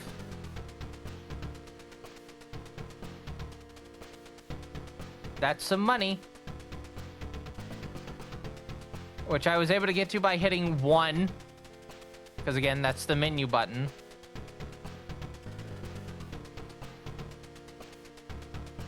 To be honest, I feel like SMT2 probably wouldn't be able to actually be like converted over to this. I think SMT1 is probably the most ideal of the SMT games to actually get ported over. You don't really use a lot of buttons in SMT1, at least on Super Famicom.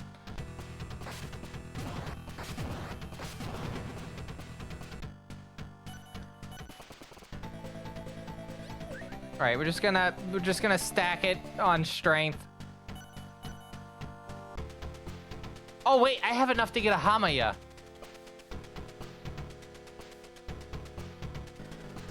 All right, I'm gonna go back here. I can get a Hamaya. 1, specifically 1.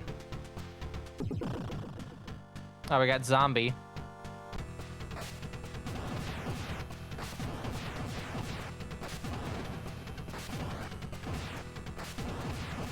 This is a fascinating way to do battles.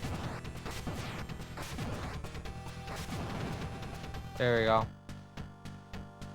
How much money are we getting out of this? 48. I think I also got something else as a drop.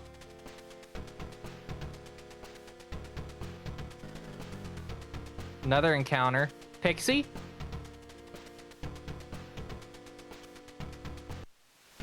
Nope. There's a ghost. Which again, oh, I didn't actually put that out. Yeah, Zeo heals those. Shibabu.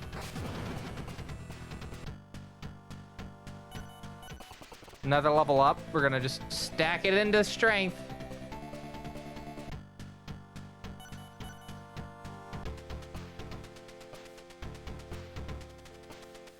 Imagine getting time loss because your like disc just has a moment to read.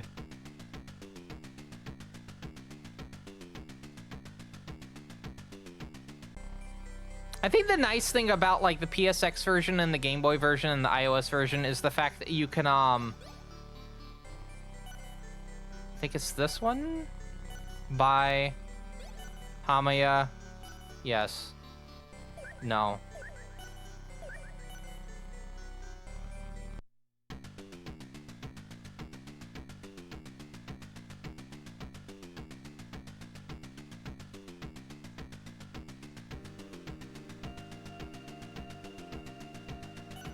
Alright, so we're gonna leave.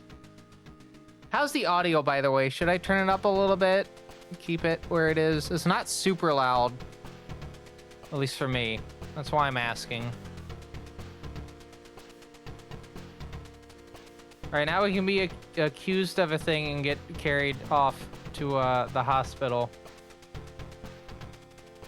Or not. I think we're one step in front of the people for that.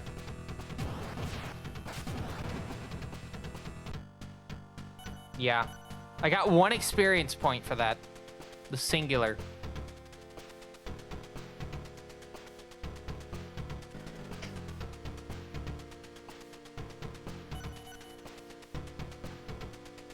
Oh, I'm gonna be honest with you. This exercise bike is, you don't have to progress the story after getting the auto map. Oh, that's kind of early in the game. That's, yeah, that's right after you sleep. I think you get the auto map from that. You just head down to the shrine. You just go south.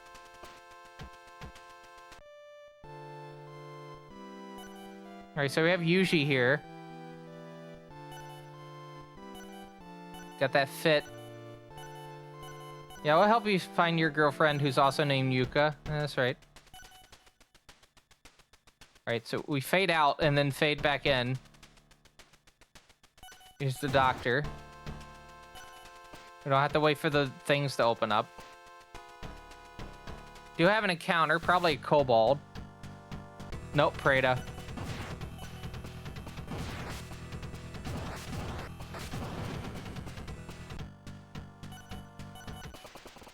Usually up.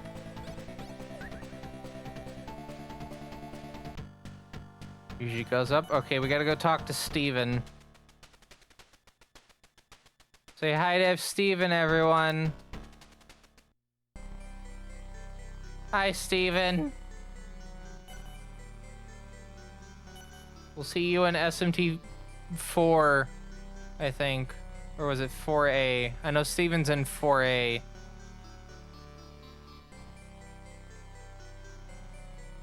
Yeah. Yeah, the roadblocks are just to prevent you from going, like... It's very bizarre, because, like... SMT1, you're kind of guided into a specific spot in the intro. The roadblocks are to keep you in that little area. But, yeah, you just go south, but there's that little roadblock at the shrine. That's just the old man.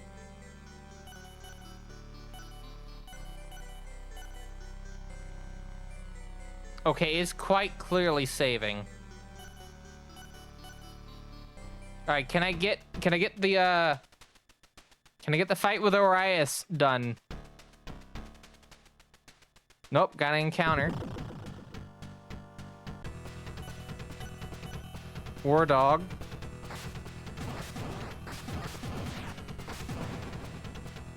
Got that out of the way. It's gonna be a bit hard because I will have to inevitably do an encounter, and I cannot read Japanese.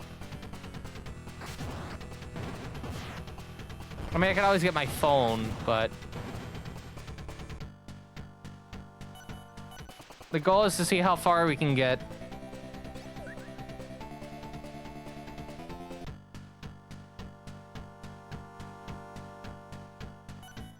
Ah. The game doing the psychology stuff on you.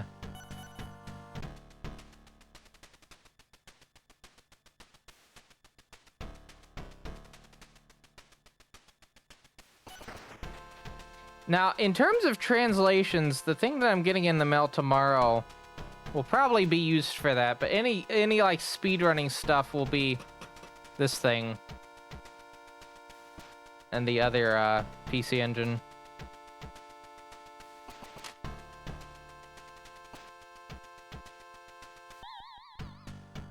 Pixie.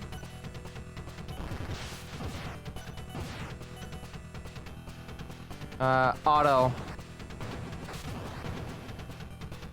I think we can get through this first area without having to deal with anything. Yeah.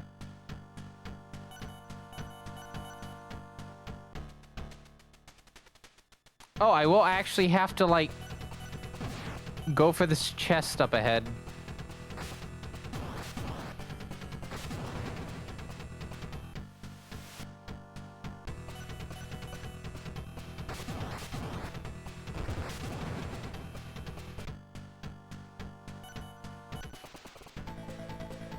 Stack it in strength.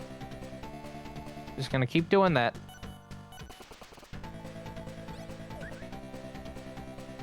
We'll have level 40 before we even get to the end of Act 1.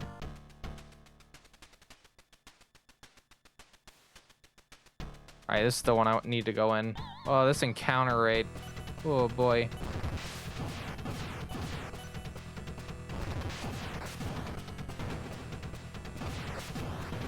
Alright, we're getting to the point where we can one-shot pixies instead of them one-shotting me.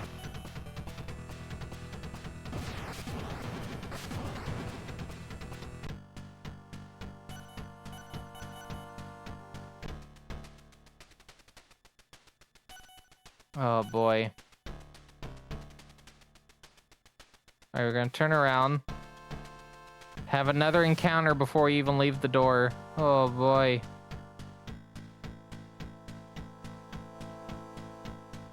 Anytime now.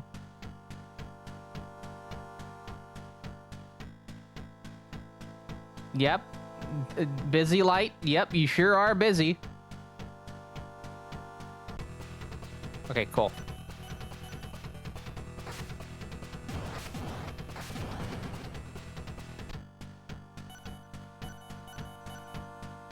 All right, I think we'll get to the point where we get to the mom fight.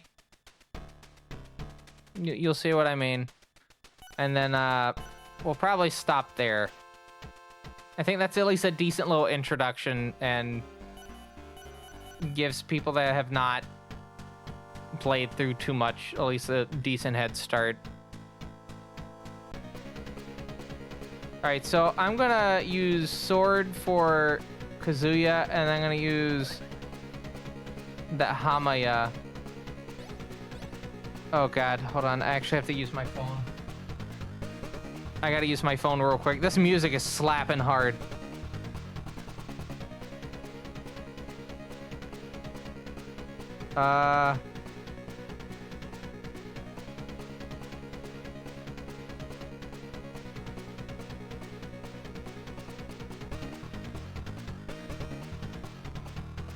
I need to get I have to get a translation app out real quick. All right, camera. I just need to see which one is Hamaya. Okay, it's that. It is that one. Yes. So we do get panic. Hamaya is hit 56. I think it's like 120 health. So if I can.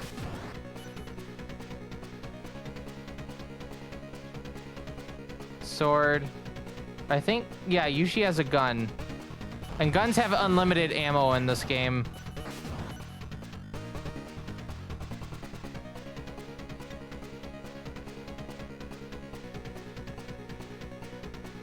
I think that's a Dia, so it would be... No, that's Dia.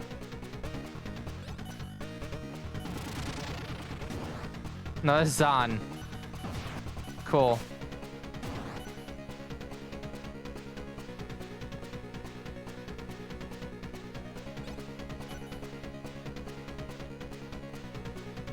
I keep forgetting that I have to, like, fully commit to this. Alright, 10. I'm gonna do another Zan.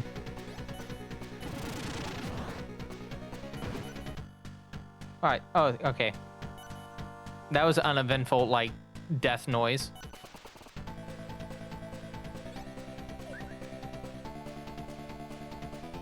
Alright, so we're not that far from the end of this segment. I'm just gonna increase magic by 2 for Yuji. And then the exit's gonna open up.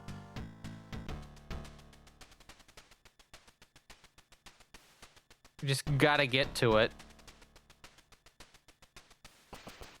Wow, we managed to go almost 10 steps without getting an encounter.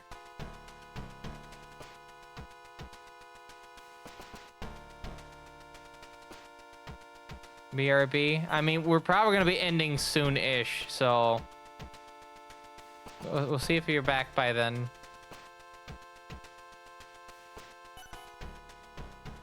Because I do have stuff I need to do before I go to bed tonight.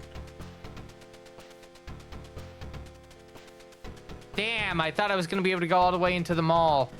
Into the arcade. I'm pretty sure that the arcade that you see in the shopping arcade that you see in Persona 5 is this one. I am almost entirely certain.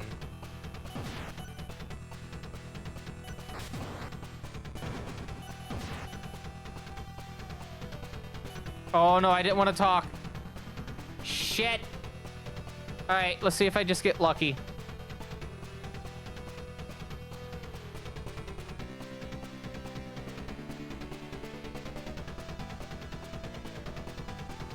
It's taking a bit. I'm just waiting for it to load. All right, there we go. Positive. Yeah. Uh-huh. Cool. Auto.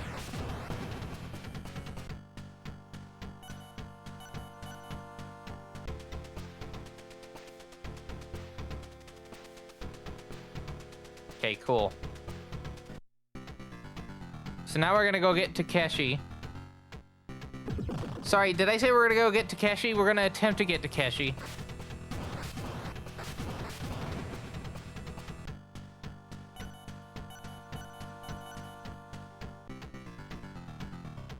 Are you fucking kidding me? Okay. By the way, ad break in a bit.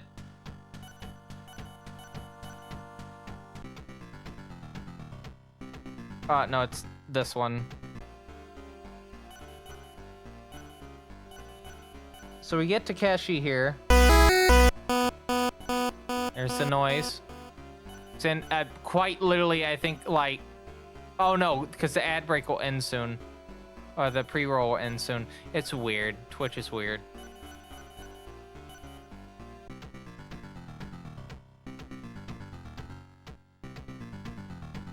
Anyway, so we have Takeshi, and now we're gonna head back to the house.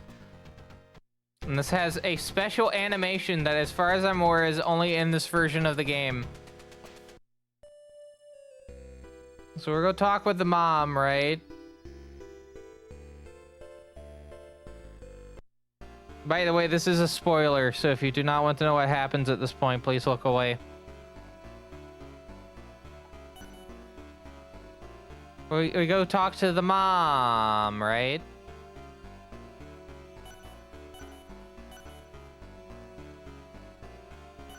And something weird's going on, but what happens with the mom? Oh no, she's dead. Oh no, it's... Oh, I see.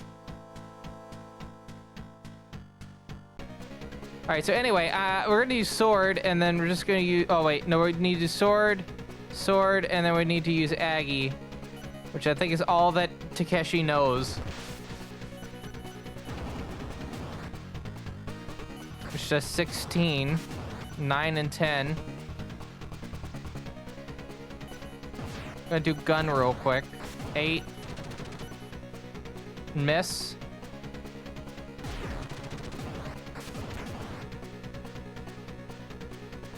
Cool. Go again.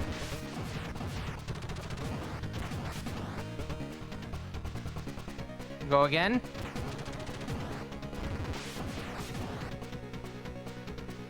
Go again. Oh, yeah. Again. There we go. You just met Stuart. Oh, you mean Steven. Yeah.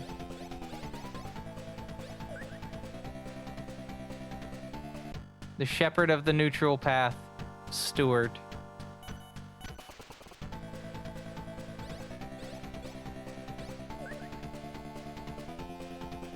I'm gonna accidentally, or like a bunch of games from now, I'm gonna call Steven Stewart. What a callback.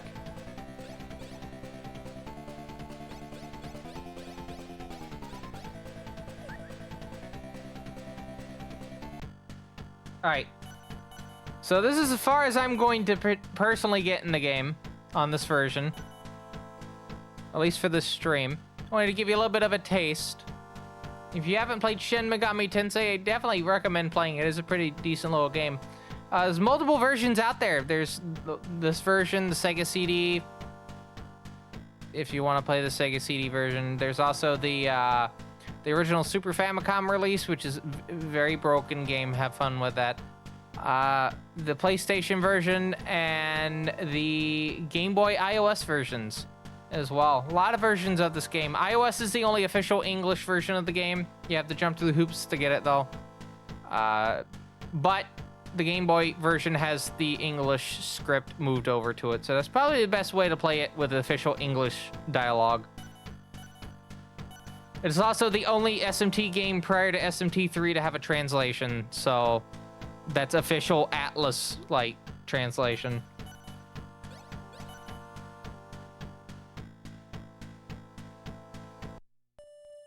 We're kind of in a weird spot because this thing, like, the ad break starts in a bit. Okay, so here's what we're gonna do. I'm going to save here, right? And we're gonna play a little bit farther because I need to. I don't want to end the stream while that's going on. So we're gonna play a little bit farther.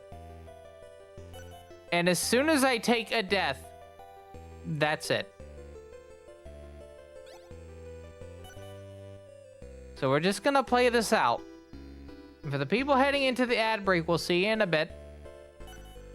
I don't think we're gonna be lasting too much longer. I think this fight with Dolmen is gonna be the ender. But I am gonna go. Well, I don't have a demon, so I can't even do that. Oh god, I'm gonna actually have to talk to. I'm gonna have to somehow pull off a successful negotiation.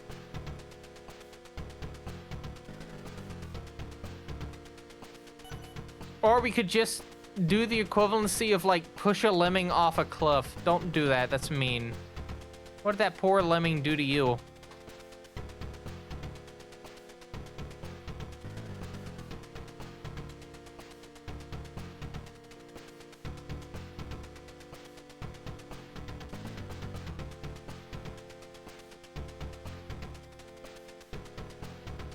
Pixie? No. Oh, it's not Knocker. It's Brownie. Talk.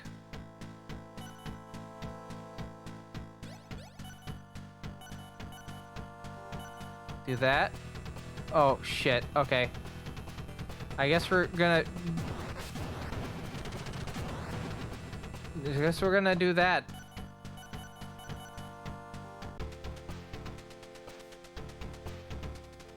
Okay, I need to actually try to pull off a successful negotiation.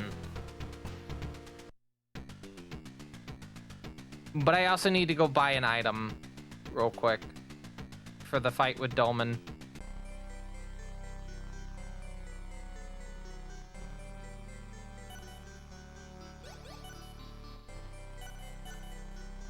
Which is, you guessed it, a Hamaya.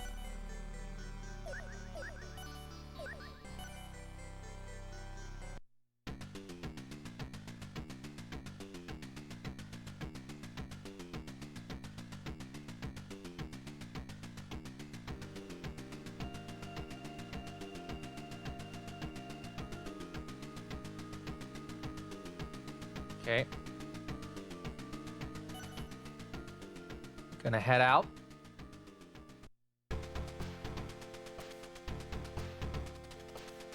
And hopefully this encounter is the one that I want.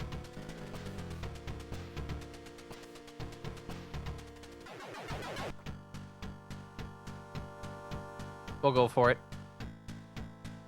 Alright. Gotta get my phone out.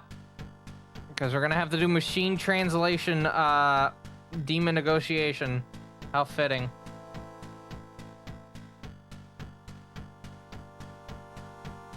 What? What is the other one? Okay, I guess we're just gonna pick this one. You go to hell together. Ha! Brownie threatened.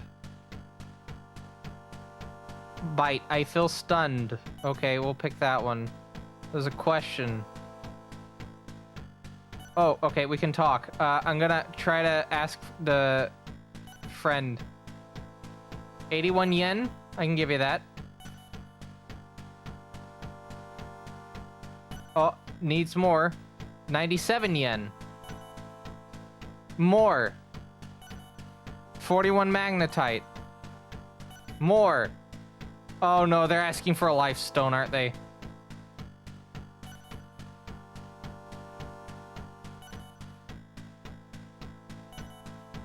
Oh no.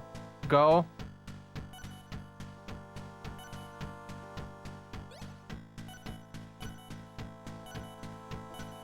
Come on. Did I get it? Did I get it?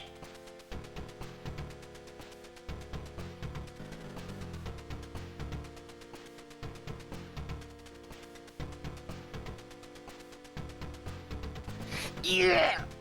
Okay, we got Brownie. All right, so now we're gonna go make Cerberus into the good boy. Sorry, we're gonna make Pascal into the good boy.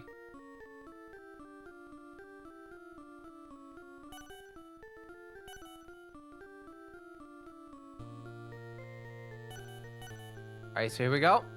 There is some special cutscenes, I think, for this version, with the fusions. That just only happens, I think, in the second act. This version also has a seizure-inducing cutscene, which is way too far late into the game for you to see it on this stream.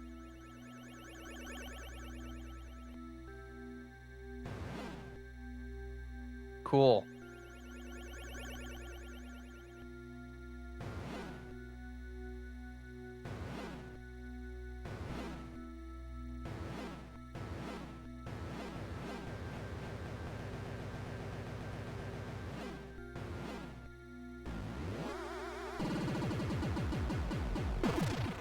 Sound like some fucking arcade noise sounds.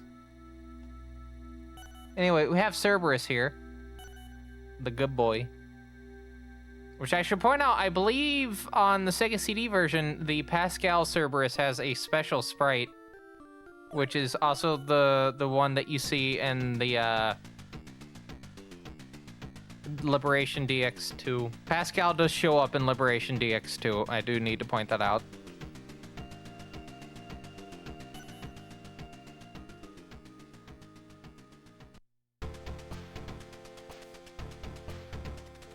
Alright, so we got Cerberus, so we can kick ass and take names for a bit. Welcome back to the stream, everyone. We're still in the middle of the see how far we go before we take a death route. We'll get Cerberus out in a second.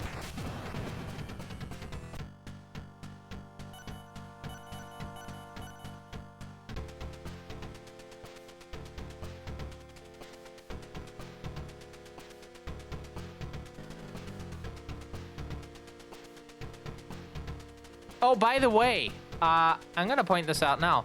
With the me buying this Game Gear that I bought, I may have also gotten a flash card as well. I own Last Bible for the Game Gear, right? At some point on this stream, we're actually gonna play through Last Bible 1 again for the Game Gear version, and the reason for that is I'm curious about that end content.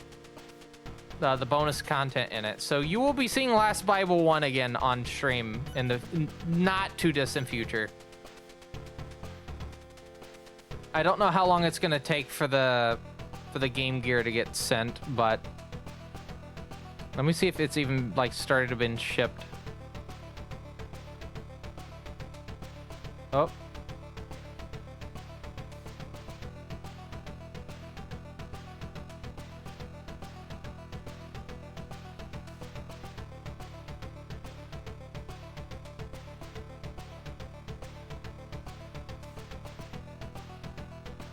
Oh, give me 1 second. Someone on eBay has messaged me.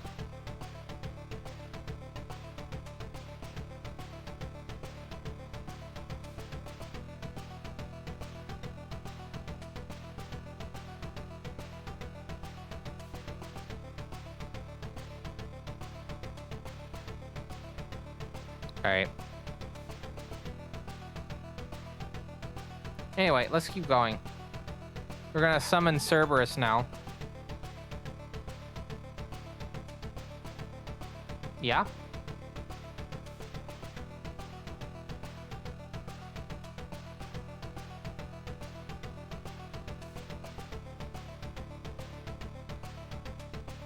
Anytime now.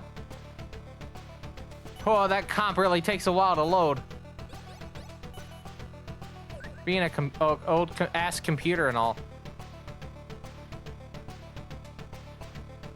They're just going straight up to the 5th floor.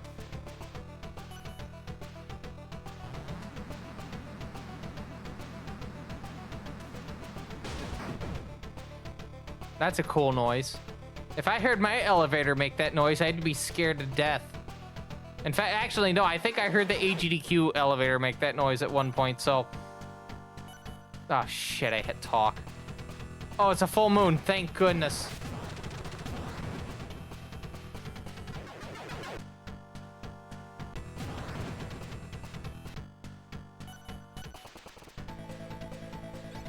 Put into that.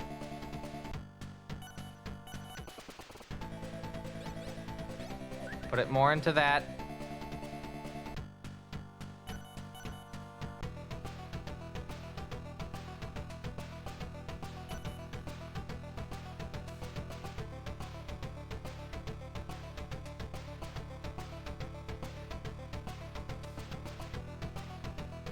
All right. I'm kind of curious if Doman's actually gonna give me like a hard time. Hopefully not.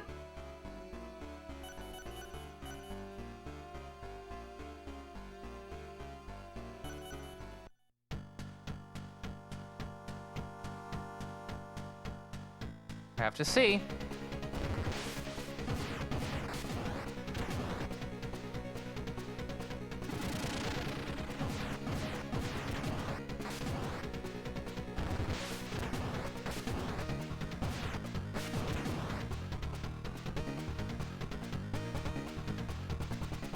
Cool, I'm fucked. All right, I think this might be the end of the stream. Oh wait, I have 3 of these? No.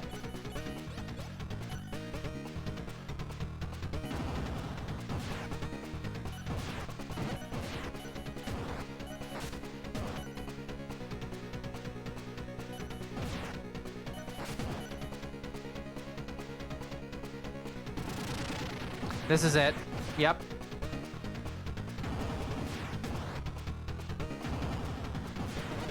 Yep, that's it.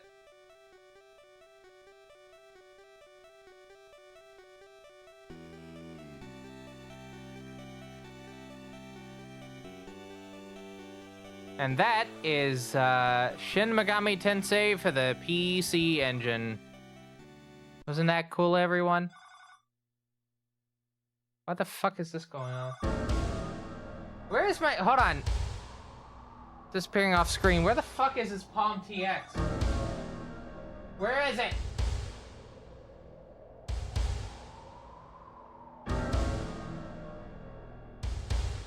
You hear it too, right? It's going off.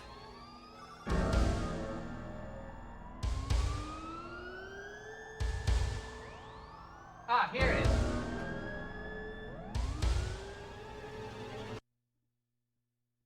Okay, cool. But yeah, that was Shin Megami Tensei for the PC Engine. And prior to this, this was Shin Megami Tensei If for the Super Famicom. We are now officially outside of the realm of 1994. And next week... Hold on, let me turn this console off and I'll even do this.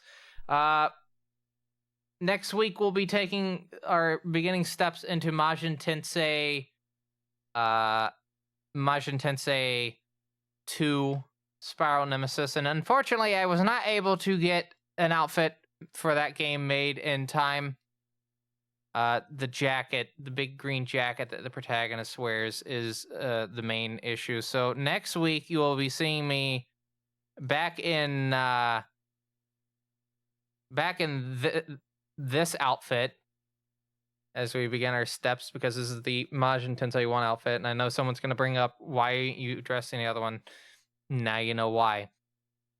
These things, they take time, and I didn't have the money to pay for or to commission a model outfit, so, because, you know, I had AGDQ to worry about.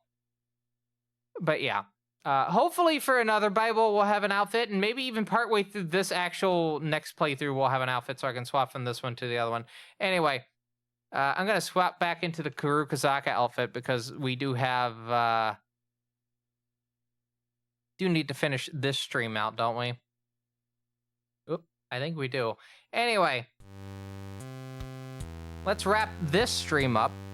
And I'm going to work on some stuff in the background. Where did I make the outfit? I did that one in Vroid Studio. It crashed a lot while making it. That outfit is one I did actually like make in the app itself.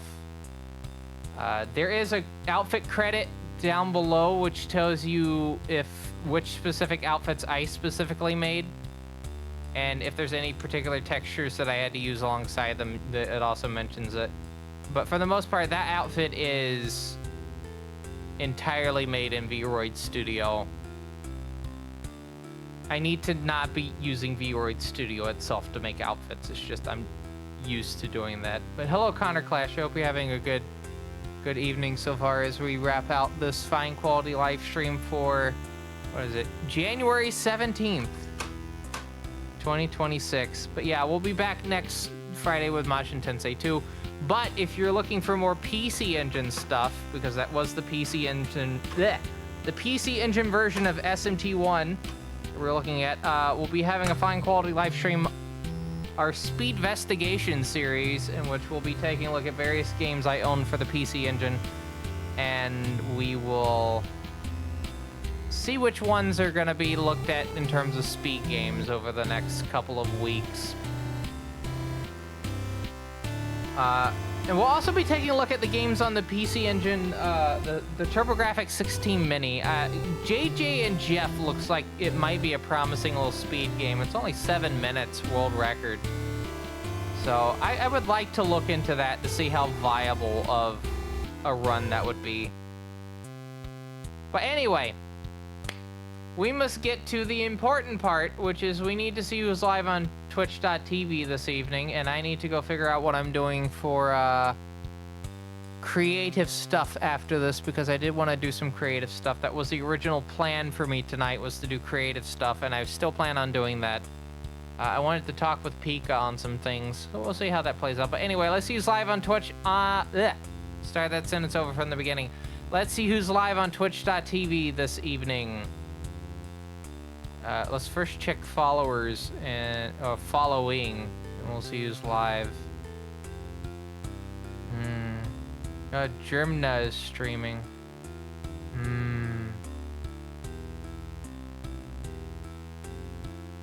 Let's see. Author Blues is doing some Super Mario World ROM hacks. Mr. Shasta's doing Pokemon Conquest. That's the... Oh, that's the game that's, the name is off the top of my head. Tip of my tongue, but I forgot what it was. Nobu...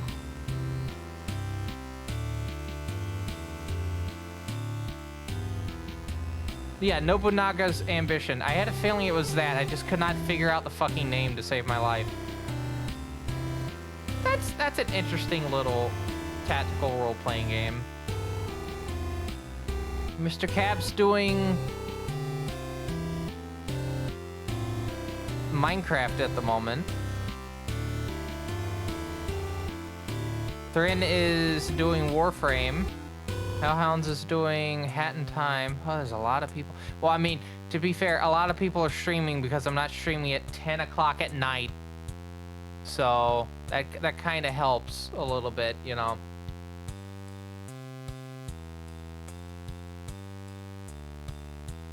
I'm gonna pop out the doodad here.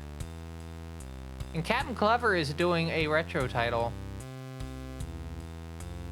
I think we will...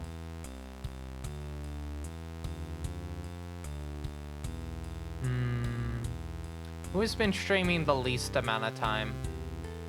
Because everyone looks to have been streaming for a good bit. Oh, Mr. Shasta just started. And Captain Clever just started as well.